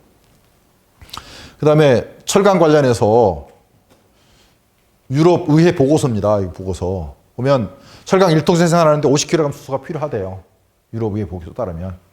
그래서 독일이 4,200만 톤의 철강을 만들고 있는데 이걸 다 대체하려면 수소 만들기 위해서 필요한 전기만 100테라와트-아워다 이거죠. 우리가 570테라와트-아워 정도 2018년도에 제일 많았을 때 그 정도인데 독일도 한 600테라와트-아워 정도 돼요. 한 6분의 1 정도 현재 쓰고 있는 양의 6분의 1 정도 추가적인 수소 생산하는데 필요하다 이렇게 하는 거죠. 우리가 철강 한 6천만 톤 정도 만들어져서 우리도 그걸 전부 다 그 수소로 만들려고 하면 150테라와트 정도 추가적 필요하겠죠. 그러면 우리가 570테라와트-아워 정도를 썼었는데 거기 뭐 거의 한 3분의 1 정도가 추가적으로 더 필요하다는 4분의 1 정도 추가적으로 더 필요한 상황인 거죠. 근데 제가 볼 때는 이 에너지 전환이 이루어지게 되면 철강 사용량이 이제 제일 많은 데가 건축이에요. 도로 뭐 넣는다든가 건설 쪽에. 그 다음에 우리나라의 경우는 17%가 자동차용에 쓰고 17%가 배 만드는 데 쓰더라고, 우리나라의 경우는. 근데 이제 글로벌로 배 원양 큰 움직이는 거 보면 3분의 1이 화석연료 운반선이에요. 석유 가스 움직이는 거. 근데 그거 줄면 배 만드는 수요도 줄겠다. 저는 그렇게 생각하고 있고, 그 다음에 자율주행차 나오게 되면 자동차 이용률이 높아져서 줄지 않을까, 저는 그렇게 생각을 하고 있어요. 그래서 철강 소비 자체도 글로벌로 줄 수 있지 않나 이렇게 보는 거고, 그렇게 될 경우에도 우리도 세계 시장이 줄면 당연히 생산량도 줄일 수밖에 없겠고, 그래서 굳이 뭐 100테라와트 이상 필요하지 않다. 저는 그렇게 생각을 하고 그렇게 얘기하고 있는 거고. 어떻든 그렇습니다. 그리고 수소, 재생에너지를 만든 수소 가격이 여기 보면 1.8 유로면 달러로는 2달러 정도 되는 건데 2달러 좀 더 되거나 요 정도는 맞출 수 있다라고 얘기 나오고 있어요. 어떻든 뭐 2달러 또는 3달러 이렇게 나오는 것 같은데 2달러 정도 만들 수 있다면 철강 가격이 한 10% 정도 상승한다, 가격이. 그러니까 많이 상승한 것도 아니에요, 사실은요. 그 정도면 감내할 수 있다, 우리 가자 이렇게 얘기하고 있는 거고요. 그래서 지금은 뭐 이 재생에너지가 가격이 높고 또 수전의 기술이 덜 성숙됐고 해서 가격이 뭐 8,000원 뭐 이상이라고 하는데 이게 3,000원 또는 2,000원까지 내려오려면 아직 갈 길은 멀긴 하지만 어쨌든 그 정도 내려가게 되면 이 철강이 탈탄소도 가능하다 이런 얘기를 하는 거고요. 그래서 실제로 그렇게 움직이고 있죠. 여기 이제 유럽이 1.5도씨 목표를 채택하면서 온실가스 감축 목표도 상향했고 또 제로로 가야 되기 때문에 산업에서도 제로로 가야 되고 그러려면 철강도 제로로 가야 되기 때문에 이제 이 재생에너지 수소가 본격화된 거거든요. 그래서 그걸 이제 입법하고 있는 중이고 여러 가지 정책을 하고 있는데 결국은 거기도 여기 보면 제철 화학 시멘트 탈탄소를 해서 그린 수소 활용하겠다는 거예요. 그 다음에 해운 및 항공산업 역시 저탄소 연료 사용. 수소 통해서 만든 합성 연료죠. 이게 수소 글로벌 새로 그 수소 경제 부양하는 원인이 되고 있는 거죠. 그 다음에 철강 산업 중에서 제일 빨리 가는 게 스페인 회사예요.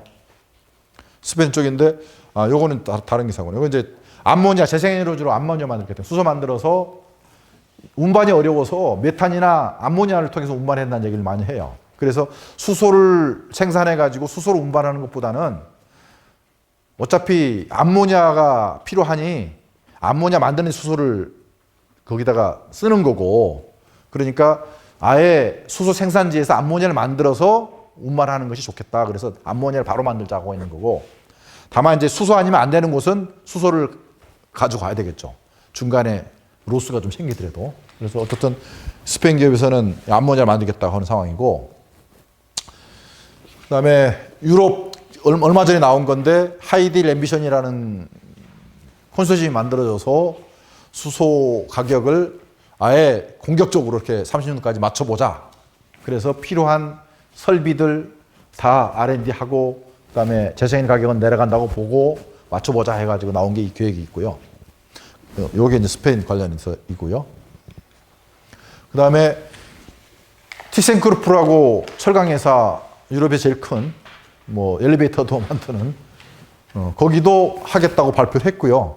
그래서 30년도까지 300만 톤의 그린 철강, 그린 수소로 만드는 하겠다고 했고 스웨덴이 제일 먼저 가고 있는데 이거는 30년에 500만 톤 하겠다고 해서 2024년도부터 생산하는 걸로 돼 있어요. 그리고 이미 설비 투자가 진행되고 있습니다. 여기는 아예.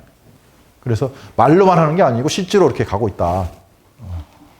이렇게 돼 있고 그 다음에 사브라고 하는 데서 미국에서도 26년부터 생산 시작하겠다고 이제 나와 있고 일본 제철도 이렇게 30년도까지 감축, 50년도까지 감축 이미 계획서 나와 있는 상태입니다. 그리고 탄소 국경세 유럽에서 23년도부터 도입할 예정인데 철강, 시멘트, 알루미늄부터 시작할 것 같다. 이렇게 돼 있고 탄소 국경세 미국도 준비 중인데 거기는 25년도부터 시작할 것 같다. 이런 거고 그러면 우리는 수출 산업 국가인데 준비 안 하면 우리 경제 굉장히 어려워진다. 이런 얘기입니다. 콘크리트 CO2 줄이는 방법 뭐 기사가 있어서 요약해 놨고요. 여러 가지 사용 줄이는 게 최고 좋고 그 다음에 공정에서 여러 가지 다양한 방법을 적용할 수밖에 없다. 이런 얘기입니다. 그 다음에 바이든 미국 대통령이 6조 달러의 예산안을 제출했죠. 10년 동안 쓰는 건데 어떻든 이 35년도까지 전력을 탈탄소화하겠다는 겁니다. 거기에 90% 재생에너지고 한 10% 정도가 원전입니다. 하겠다는 거고 그런 뒤에 산업에서의 탈탄소, 수송 건물에서 탈탄소 가능하다 이렇게 해서 전력부터 가고 있고 송전 선로 등 뭐 그다음에 대중교통이든 철도든 확장은 거기 다 들어가 있죠. 뭐 공약 때부터 그랬었고요. 그다음 미국도 뭐 그린 수소 가격 목표도 제시를 했고요. 이건 지난주에 나온 겁니다. 이렇게 해서 아예 1달러로 목표를 제시를 했어요. 그러니까 태양광이 보니까 그 1센트로 가겠다. 1센트로 가게 되면 이거 가능하다 이런 얘기예요. 태양광 풍력 1센트 가지고 되면 이거 가능하다 얘기입니다. 그러니까 1kg이면 아까 말한 대로 40kW 나오잖아요. 1센트면 10원 계산하면 40이면 400원이잖아요. 나머지 600원 가지고 수전해하고 그 치면 기기하고 수주하는데 하필이면 1달러면 1,000원이니까 맞출 수 있다는 얘기를 하는 거예요. 그렇게 이미 그런 시대로 간다. 그 태양광 제일 현재까지 싼 게 1.04센트예요. 환율을 뭐 1,000으로 보면 10.4원인 거죠. 환율을 뭐 11원으로 치게 되면 1,100원을 좀 그만큼 더 해야 되겠지만 이미 그런 시대예요. 이미 사우디에서 30년 동안 그 고정 가격으로 공급하도록 계약됐어요. 인플레 같은 거 가만 안 됐고 얼마나 싸졌냐고 이제 태양광 풍력이. 사우디가 우리보다 똑같은 설비 설치하게 되면 발전량 얼마 되느냐? 1.5배 더 나오는 거예요. 1.5배 더 나오는데 그 주 싸면 우리가 거기 10원이면 우리 15원이면 돼야죠. 거기는 이 설치하고 운영만 해서 그래요. 인허가하고 송전선로하고 다 사우디 정부에서 책임을 지고 제일 싸게 건설하고 제일 싸게 전기 팔 사업자를 정하니까 그렇게 된 거죠. 우리도 인허가 다 해놓고 사업자만 국제 입찰시키면 우리가 똑같은 설비 설치하는데 발전량이 사우디의 1.5분의 1이다 그러면 1.5분의 1로 들어오겠죠. 국제적인 사업자들은. 그렇잖아요. 제도의 문제예요. 사실은. 인식의 문제고. 요새 뭐 이제 수소 하다 보니까 그린 수소 생산 설비에 대한 투자를 많이 해요. 그러니까 그린 수소 지금 태양광 풍력 뭐 기가와트 단위로 설치를 하고 있는데 기가와트는 메가와트의 1,000배고 메가와트는 킬로와트의 1,000배잖아요. 킬로와트가 100만 배인데 지금 수준의 기기는 킬로와트 단위에서 놀고 있어서 이거 이제 메가와트로 업그레이드하는 지금 단계에 있거든요. 그러니까 수준의 기술도 갈 길이 멀죠, 사실은.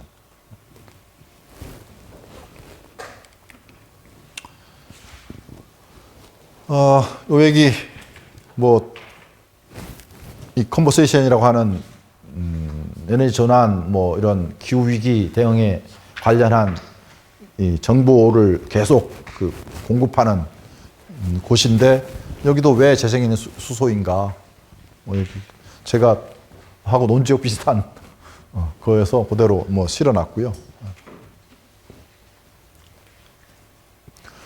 이게 이제 또 WEC에서 월드 에너지 카운슬이라고 하는 세계 에너지 기구 이렇게 얘기하는데 거기서 수소 전략 평가에는 재밌어서 실었는데요. 우리나라 보면 여기 우리나라는 온실가스 줄이는 거나 에너지 재생에너지를 좀 늘리는 거나 별 관심이 없고 경제 성장하고 이런 데만 관심이 있다 이렇게 돼 있어요. 이미 각국 다 우리나라 어떻게 하고 있는지 다 파악하고 있어요. 평가를 그렇게 하고 있잖아요. 온실가스 줄이는 별 관심 없고 재생에너지 확대하는 데 관심 없고 그냥 오로지 경제 성장만 하겠다고 하는데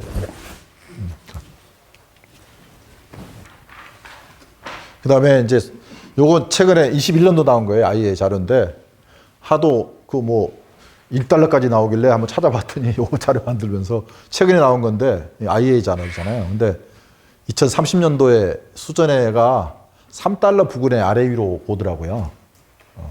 그래서 이게 나오는 시점이 발표는 21년도지만 작업은 2020년도 했을 거니까 아까 2달러 최근에 미국의 1달러 내는 거는 또 금세 또 달라진 거라서 얼마나 이 재생에너지 쪽이 빠르게 움직이고 있는지 그걸 말할 수도 있겠고 그래서 최소한 여기서부터 요 아래까지는 3달러에서 1달러 사이는 갈 수 있겠다 생각이 들어서 이 정도 되면 산업에서 화석연료 안 쓰고 재생에너지 수소를 다 대체할 수 있는 상황이 되겠다.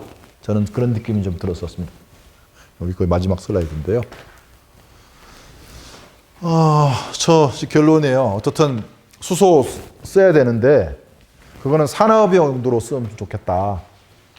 지금 수소를 만들기도 어렵고 소비 효율성 때문에 그리고 저장하고 운반하기도 어렵고 또 그 수소 가지고 전기를 만드는 기기가 연료전지인데 백금도 쓰고 그 다음에 연료전지 수명이 한 5년에서 7년밖에 안 돼요.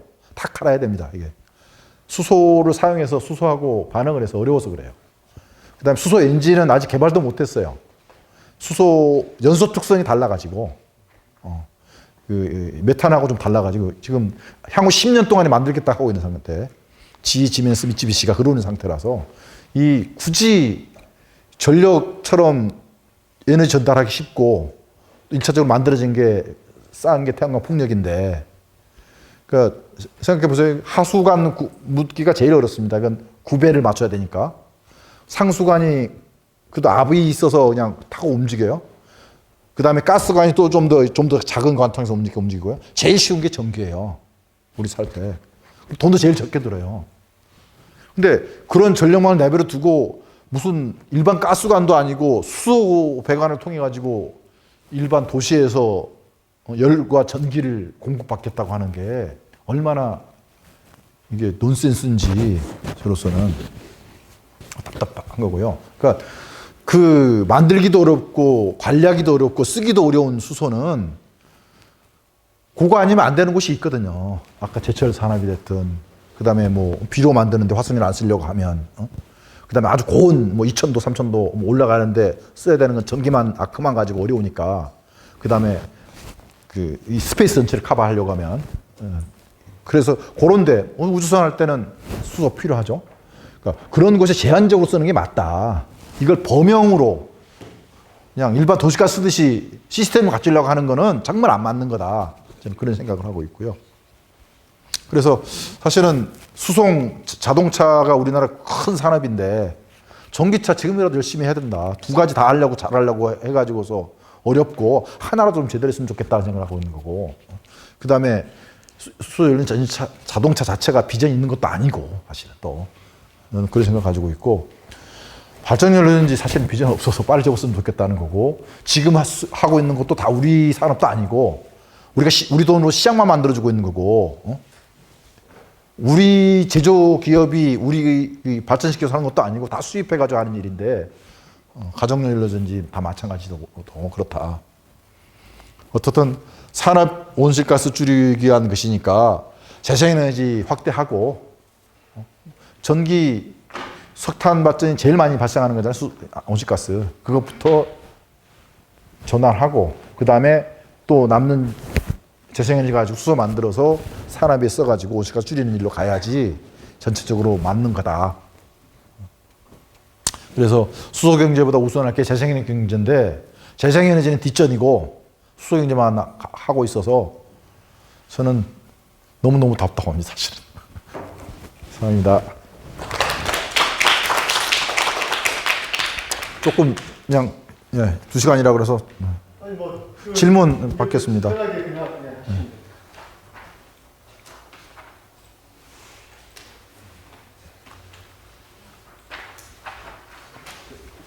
제가 질문하겠습니다. 예. 원래 수분제를 정부에서 전면에 내지력을 밀어붙일 때 의구심을 가졌던 거예요. 정치적 판단을 할 거고, 기존의 화석연료 기반 인프라를 재사용할 거라는, 그걸 위해서 그런 시도를 할 거라는, 특수 이해관계자들의 어떤 로비라든가 정치적 배경, 둘 다 어쨌든 배경이 비슷한 거죠. 그런 것 때문에 저런 판단을 할 수밖에 없을 거라고 생각했었고요. 그리고 아마 수소 전기차를 보다도 내연기관차가 훨씬 복잡하기 때문에 아마 어쨌든 생산 과정에 여러 이해관계자를 많이 만들 수 있어서 경제적 효과를 볼 수 있을 거다라고 생각하지만, 그것도 수출이 잘 됐을 때 효과가 있는 거지. 예. 우리나라가 중국이나 미국처럼 내수시장을 보고 할 수 없는 거잖아요. 그래서 어떤 근거도 없는데 어제 어떤 복잡한 맥락의 변수를 가지고 계산을 두고 있을까? 국민들이 잘 모르는 뭔가 뭐 미래 지향이 있을까? 그래서 의구심을 던졌거든요. 근데 뭐 어제 송영길 대표가 그 연설하는 걸 봤더니 그 지적 수준이나 학습 능력을 봤을 때 아주 복잡한 맥락이 아니고 아주 단순한 논리에 넘어갔어요. 제 방금 말한 논리가 정말 정확한지 약간 설명을 좀 해주셨으면 좋겠고요. 아까 이제 사우디 얘기했던, 사우디가 지금 완전히 화석연료에서 전기로 재생에너지를 전환하고 있는데, 그거에 대한 좀 더 자세한 설명을 부탁드리겠습니다. SMR하고 핵융합을 말씀하셨는데요. 그 스몰 모듈라 리액터라고 하는 건데, 제일 앞서가는 게 미국의 누스케일, NUSCAL이 뉴스케일이라고 하는 거고, 그게 30년도까지 아이다호 대학교에 군내에 데모용, 그러니까 실험용 하나 건설해서 그게 가능한지 보여주겠다는 겁니다. 앞으로 10년 걸쳐서. 이게 제일 앞서가는 거고, 그 다음에 빌 게이츠가 하는 거는 이제 나트륨 용액으로 냉각시키겠다는 건데요. 그러니까 원자력 핵분열을 통해서 발생하는 열을 통해서 발전기를 돌리고 핵분열하게 되면 또 다른 그리고 더 많은 핵분열 물질이 만들어집니다. 이제 이게 사실은 제일 문제이죠. 자연 상태에 있던 것보다 몇십 배 많은 핵분열 물질을 만들게 되니까 지구상에 어딘가에 있을 거거든요. 그러면 생명체에는 위험한 거고. 그 뭐 핵 사고 위험이든 핵 무기 확산 위험이든 이거 빼고라도 이 문제가 근본적으로 있는데, 어쨌든 발전하는데 그래도 냉각을 해야 되는 거라서, 컨트롤 해야 되는 거라서 터빈을 돌리려면 냉각제가 뭐냐에 따라 가지고 중수를 쓰면 중수로형, 경수를 쓰면 경수로형, 나트륨을 쓰면 나트륨형 이렇게 하기는 거예요, 그냥.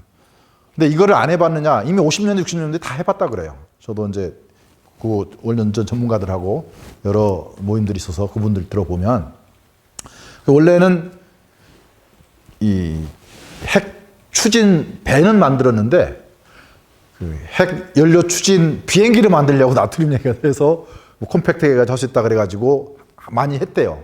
근데 그게 뭐 그 나트륨 자체가 용액이 엄청나게 또 위험한 거래, 폭발성이 강하고.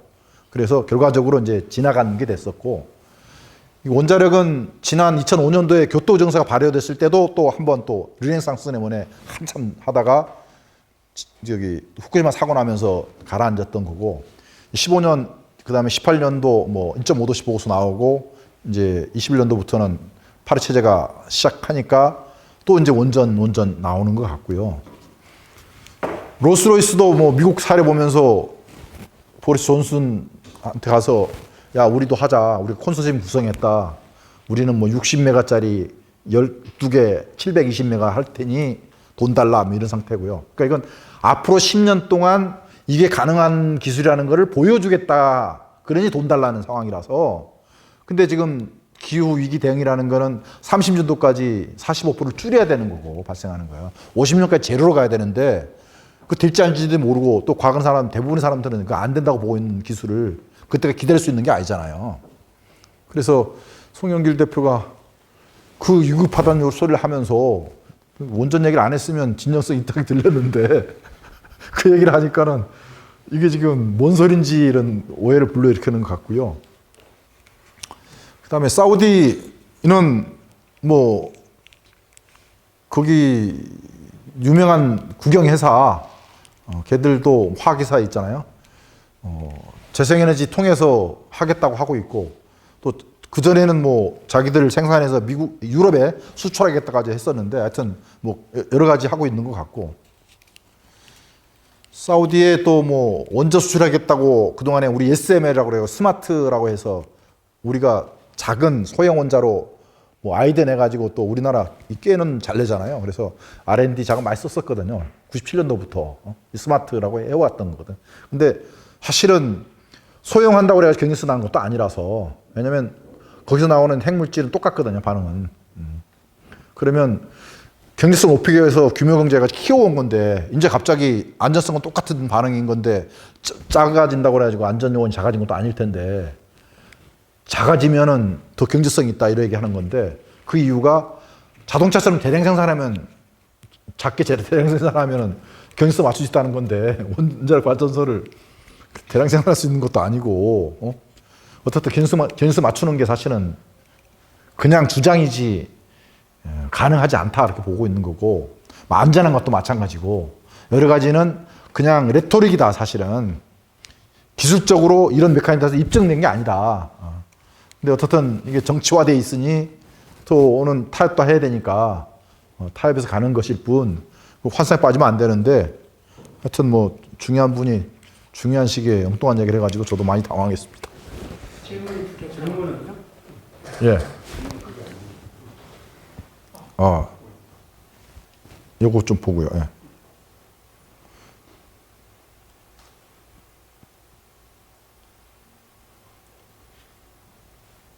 여기 그린 수소가 산업에서는 각광받는 것 같은데 그린 수소일지라도 가정용, 자가용, 건물용으로는 활용 가능성이 낮은 상태인 건지요.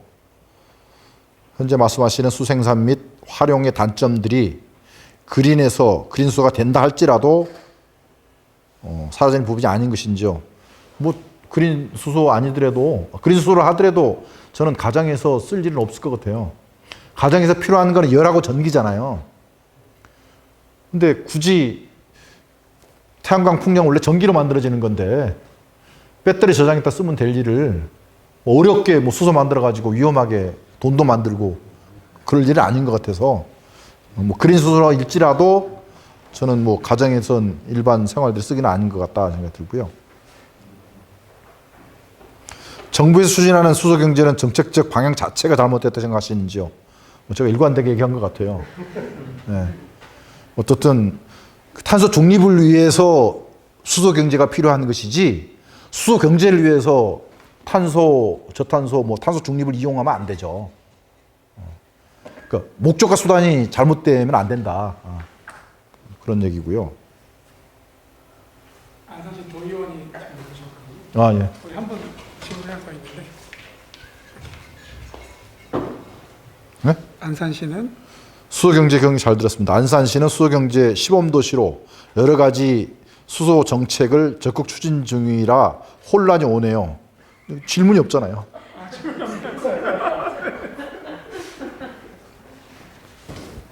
아까 뭐 질문 드린 거는 그러니까 그 높으신 분이 이 중요한 시점에 그렇게 앞뒤 맥락이 안 맞고 어차피 솔직히 빌 게이츠도 했던 말이 뭐냐면 40년 후에도 아마 핵융합 원자로는 40년 후에 가능할 거다. 계속 이 말을 반복하고 있을 거다.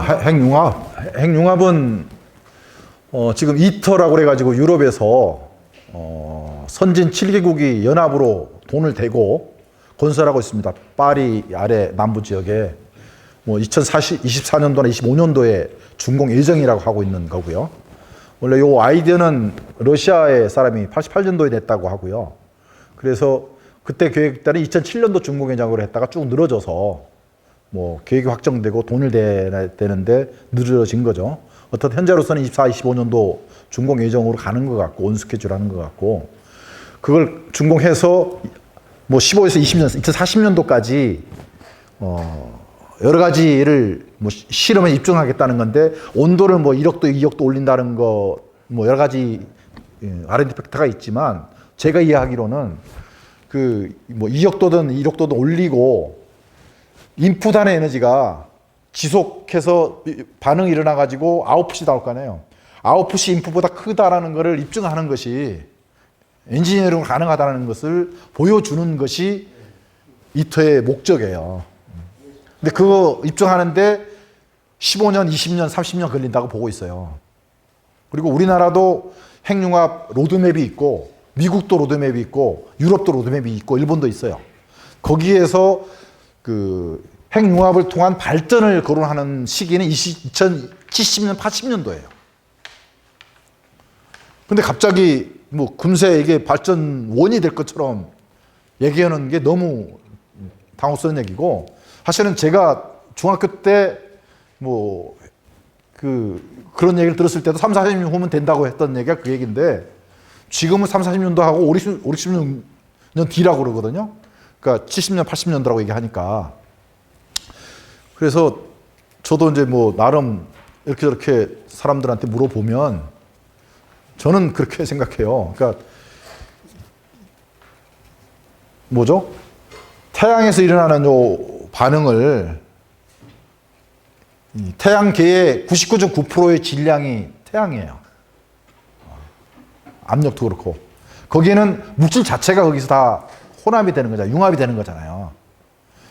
근데 지구에서 그걸 만들려고 그러면 전부가 혼합돼가지고 태양에 딸려 들어갈 때나 발생할 일을 인간이 만든다는 것 자체가 그냥 꿈이고 상상이지 그걸로 좋게 해야지 뭐 우주여행 하자는 얘기나 뭐 그거는 실현 가능하지 않잖아요. 그 비지속도로 가야 되는데 비지속도로 갈 수가 없는 거고, 달나라에다가 뭐 만들다는 것도, 화성에다 식민지 만들라는 얘기도 그냥 재밌으라고 한 얘기지 거기다 식민지 만들어 살 수 있다고 생각하지 않잖아요.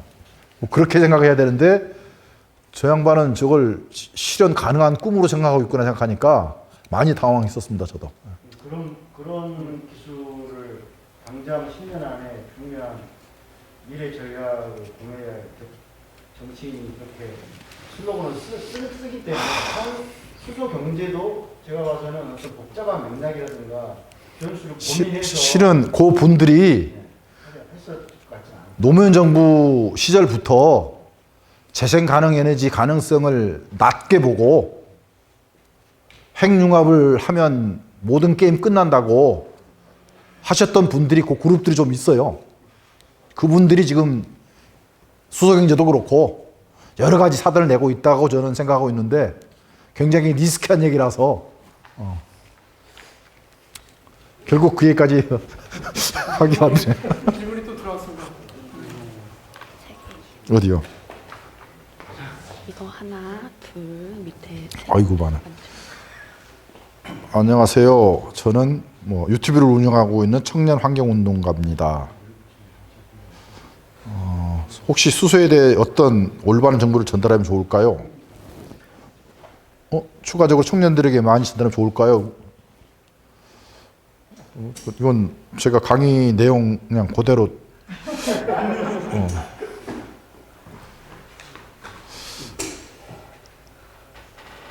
무광 쓰레기 산의 쓰레기 중 많은 부분을 시멘트 업계에서 처리했다고 들었습니다. 이렇게 쓰레기를 이용해서 시멘트를 만들면 시멘트 제품의 안정성이나 공정적 유해 물질이 발생하는 문제는 없는 걸까요? 쓰레기를 사용해서 시멘트를 만드는 것이 시멘트 업계에 말하는 친환경을 할 수 있는 건지요? 사실은 시멘트 생산 과정에 엄청난 열이 필요해서요. 지금 폐타이어 우리나라 나오는 거 다 글로 가고 있고요. 폐플라스틱 같은 거 대부분 일로 가고 있습니다. 그러니까 여기는 또 열량이 높아야 돼서 그 나무나 이런 거 가지고서는 안 되고 열량이 높은 게 들어가다 보니까 다 들어가고 있고요. 처음에 시멘트 건물 나올 때 시멘트 건물 내에 온갖 중금속들이 다 있어요. 뭐 카드뮴이, 크롬이네, 뭐 나비네, 뭐네 엄청나게 있는 게 그건데, 저 어렸을 때 기억인데 그 시멘트 시내에 들어온 것에 반대하는 사람도 제법 있었어요. 저는 그 태양광 그 나비 있다고 반대하는 걸 보면서 너무 답답했었는데, 그러니까 어떤 거 나오게 되면 여기서 함량이 0.5% 이하는 지정 폐기물로 처리도 안 해요. 그러니까 0.1%도 안 되는 정도라서, 0.01%도 안 되는 거라서. 그리고 납은 우리 가정에 TV 세탁기 냉장고에 다 납땜하고 있고, 자동차 납땜하고 있고, 스마트폰도 마찬가지고, 그거 다 노출돼 있고. 근데 태양광 패널은 완벽하게 이 외기 안 닿고 습기 안 차도록 밀봉돼 있는 거잖아요. 우리 집안에 있는 것도 아니고 야외에 있는 거고, 그 일부 있는 거를 문제 삼는 것 자체도 이상했고, 문제 삼는다고 그래가지고 또 납 없는 모듈을 만들려고 정부가 제도를 만들었잖아요. PB 프리 해가지고 납 없는 걸 만들려고 그래가지고 그걸 했어요. 시행했어요. 그런데 그때 대기 중에도 납이 있다. 음용수 기준에도 납이 있다. 음용수 기준에 부합하는 게. 그러니까 음용수 기준일 때 납의 함유량이라는 게 있어요. 납이 없도록 한 게 아니거든요. 그 다음에 우리가 그 농작물 재배할 때도 쌀 재배지로서의 그 납 함유 기준이라는 게 있어요.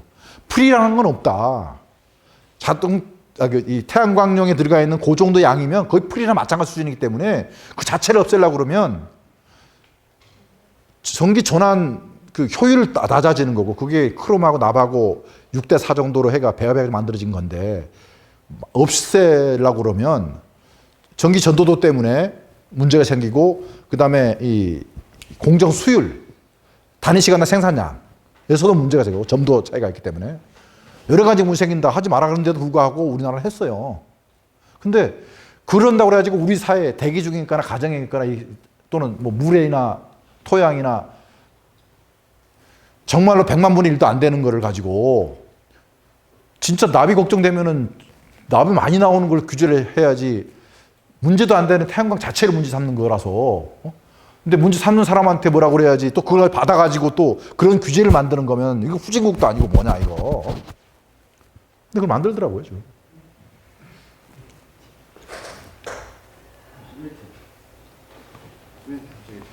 시멘트 뭐 가져간다고 하는 거는요.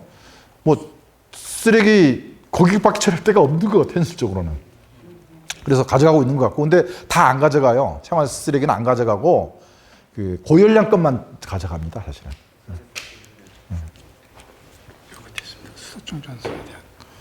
수소충전소 폭발 위험성에 대한 데이터가 있으면 두고 싶습니다. 수소충전소 만들 때 30억씩 들어가니까 그만큼 안전조치는 강화는 돼 있어요. 강화는 돼 있어서 그만큼 돈이 많이 들어가니까. 문제는 그 돈이 그만큼 들어간다는 거는 그 설계도대로 지어야 되는데 그 설계도로 지을지 운영을 또 거의 맡겨야 되는데 할지의 문제는 다른 문제예요. 그래서 사실은 이 위험하면 그만큼 기준이 강하고 예산이 많이 들어간 건 맞아요. 여기까지는. 다만 그대로 짓고 그대로 관리하느냐는 별개의 문제라서 그 문제는 있습니다. 안산시 배관을 통해 수소 주유소를 건립해서 공급하고 수소차 수소버스를 운영할 계획입니다. 이런 방식은 현실 가능성과 효율성이 있는 건가요? 그러니까 석유 화학 공장에서 발생하는 그 현장에서 수소를 생산하고 수소생산에 써야 되니까 거긴 다 배관이 있어요. 글로벌로 그 수소를 사용하는 취급하는 곳이 다 있죠. 근데 예를 들어 가지고 수소 충전소 하나 만들잖아요. 그러면 그 충전소에서 하루에 충전하는 자동차 대수가 정해져 있어요. 우리 보통 10대에서 뭐 20대 사이일 거예요. 그러면 그 정도 필요한 양만 그 개질해서 저장을 하죠. 떨어지기는 못하는 거고. 그러니까 바로 꽂아가지고 충전할 때는 뭐 5분이면 되지만 이게 떨어지고 나면 개질하는 시간 때문에 1시간씩 2시간씩 걸리기도 해요. 수소충전소, 수소차 모르는 사람들은 컴플레인 그 소리도 해요. 그러니까 근데 도시 안에서 수소를 만들어서 수소를 써야 될 이유가 뭔데요? 그러니까 버스를 또는 자동차를 운전하기 위해 가지고 수소차를 쓰기 위해서 일부러 이렇게 만든다는 거는 왜 그래야 되는데요, 도대체? 온실가스 줄이는 일이 아니잖아요. 그리고 그게 그 뭐 화산재를 쓰더라도 줄이는 방법도 아니잖아요. 위험하기만 한 건데. 그래서 저는 절대 이렇게 하면 안 된다고 얘기를 하고 있어요. 답답한 게 사실은 충남지사, 양승조 지사께서 누가 초청했는지 모르겠지만 거기 갔어요. 바이든 당선되고 나서 바이든 정책에 따른 우리들 충남 경제정책 방향을 가지고 자문하자고 그래서 충남이 수소에 꽂혀 있으니 얘기 좀 제대로 하자 싶어서 얘기했거든요. 근데 얼마 전에 보니까 수소 온갖 거 다 하겠다고 충남에서 발표를 하더라고요. 안산도 기사 봤는데 답답해 미치겠더라고요, 저도. 그러니까 안산도 뭐 저 기사는 봤어요. 근데 그거 정말 에너지 다 소비하는 거고 많이 소비하는 거고 온실가스 증가시키는 거니까 그렇다고 그 설비 오래 못 써요. 아까 연료전지도 5년에 7년 쓰고 버린다는 것처럼 연대 앞에 수충전소 있었어요. 그때는 제가 센터 소양할 때 만든 건데 한 500억인가 줬던 것 같아. R&D 작업으로. 뭐 한 5년 또 하다가 R&D 끝났으니까 적당히 처리했겠지만 이 자산들 다 오래 못 씁니다. 다. 이거 다 버리는 일들이에요. 그거 다 국민 세금들이고. 안산시장님 제발 하지 마세요. 저는 저도 이제 잘 몰랐다가 전에도 의원님 말씀 전에도 좀 듣고 그래가지고 근데 저도 지금 현재 우리 문재인 정부의 술 정책은 탄소를 위장한 뺑깨치다라고 생각하는데 지금 탄소세 논쟁이 있지 않습니까? 탄소세 논쟁 탄소세 논란이 있고 도입해야 한다는 좀 주장들이 있고 좀 기업체들이 반대를 하고 있는데 이 탄소세를 이 수소에 전부 부과를 하는 것에 서 이제 수소도 저기 문제점을 생각하는 것 같은데 지금 최근 기사를 보면 수입수도 아람코에서 수입하는 거를 고려하는 것 같은 느낌이 들더라고요. 아람코 수소는 다 수출수 알고 있는데 그런 거 있고 그다음에 현재 저희 지역에도 저희 연료전지 발전소가 한 군데 들어갔고 양주에 한 군데 들어갔고 연천은 지금 지금 주민들하고 싸우는 중이고 포천은 큰 거 하나 둘 계획은 있는데 아직 현실은 안 된 걸로 알고 그렇게 알고 있는데요. 의정부도 이제 내심으로는 미분 공유지에다가 수소발전소를 하나 짓고 싶어 하는 게 있고 좀 이런 게 있습니다. 근데 아예 그래서 이제 그 탄소세를 먹이래 추출소에 대한 탄소세를 강화하는 방식으로 좀 저지할 수는 없을까라는 그런 고민을 좀 해봤었거든요. 가능할까요? 그 유럽은 개런티 오브 오리진 해가지고 GO라고 하는 게 있어요. 개런티 오브 오리진 해가지고 리뉴어블 재생가능 에너지에서 기원했고 이게 운반이나 저장 과정에 얼마 로스가 생겼기 때문에 처음에 얼마 만들어졌지만 최종으로 쓰여진 것은 요만큼이니까 요만큼만 카운팅 해준다 하는 취지로 그런 게 있어요. 우리나라는 연료전지 발전하면 개진하는 과정에서 다 배출하잖아요. 근데 그 온실가스 배출 데이터도 통계를 안 만드는 나라예요. 그래서 수소 연료전지는 온실가스가 배출 안 하는 걸로 돼 있어요. 말씀드린 거냐면 아예 그래서 탄소세를 매기려면 탄소가 발생한다고 인정을 해야 매기는데 가스 가격에다 매기면 어떨까? 하여튼 뭐 이제 그런 문제가 있다는 거고요. 수소 연료전지 관련해서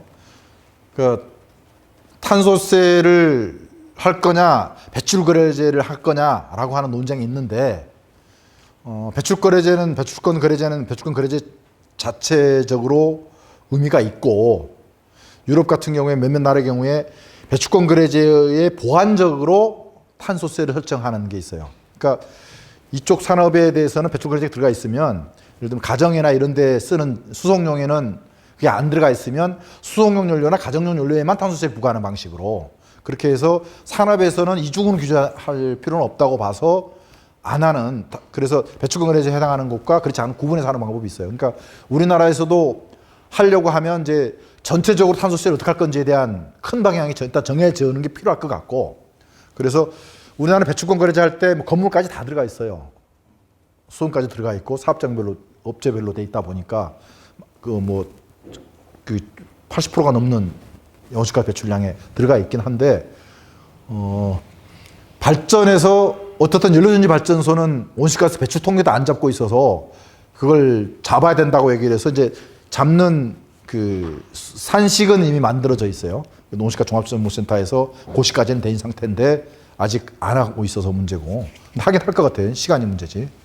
이제 뭐 탄중립 한다고 쓰니까 하겠다고는 했어요. 하여튼 근데 온실가스 종합정보센터에서 온실가스 종합정보 통계가 나오는 게 2년 후예요. 그래서 제가 계속 얘기하는 게 야 경제 통계는 주 단위 월 단위로 나오는데 그리고 그걸 봐야 조정을 하고 의미가 있는데 1년도 아니고 2년 후에 나오는 게 말이 되느냐. 경제 활동 지표가 나오게 되면 에너지 소비 지표도 나오는 거고 그에 따른 온실가스 곱하기 하면 되는 거니까 다 나오는 건데 프로그램만 해놓으면 끝나는 거를 왜 2년 후에 얘기하느냐. 국가가 관리 안 한다는 얘기다. 오히려 저는 그런 얘기를 하고 있는 편이고요. 말씀하신 대로 이제 연료전지를 제어하려고 하면 방법은 RPS 제도는 없어도 돼요. RPS, REC를 통해 가지고 2배 이상 비싸게 사주니까 그런 거죠. 전 세계 안 하면 그것만 하면 없애버리면 그 연료전지 발전 아무것도 못 해요. 근데 그게 법률이 짓기 전까지 설치된 것은 계약관계 때문에 그거는 어쩔 수가 없어요. 운영을 해주니까요. 네, 그건 어쩔 수 없는데 지금 그것보다도 지금 운전하고 있는 게 뭐 300메가 좀 넘는데 허가받은 거는 4,000메가가 넘으니까 기존에 있는 것은 어떻게든 걸리고 그동안에 손해배상도 해야 되고 사회적 비용도 생기니 기존의 건 못하더라도 앞으로 들어올 거라도 막는 게 일인데 그거는 RPS 제도만 없애도 그냥 간단히 해결의 문제라 탄소세 복잡한 얘기 안 해도 그것도 못하고 있어서 문제인 거죠. 뭐.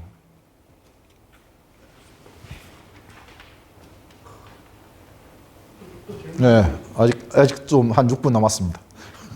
어쨌든 저희가 이제 그 이를테면 싸움 나간다라고 할 때 어느 지점에 이렇게 타겟 전략적으로 그 막 수소가 일단 어렵고 막 복잡하게 이렇게 설정되어 있어서 이 싸움의 방향들을 분명하게 해야 될 텐데 그 방향을 어떻게 해가야 할지. 저는 제일 먼저 해달라고 뭐 가까운 분들 또는 맑게 알아듣는 가까운 분들한테 드리기는 어떻게든 연료전지 발전에 하는 거 그거 이제 예전에 우리 산업을 키우고자 했을 때는 모르겠지만 지금은 다 수입해서 하는 일인데 세금 가지고 관계자들만 배불리는 거고 이건 아니다. 그거 제도 빨리 좀 없애달라.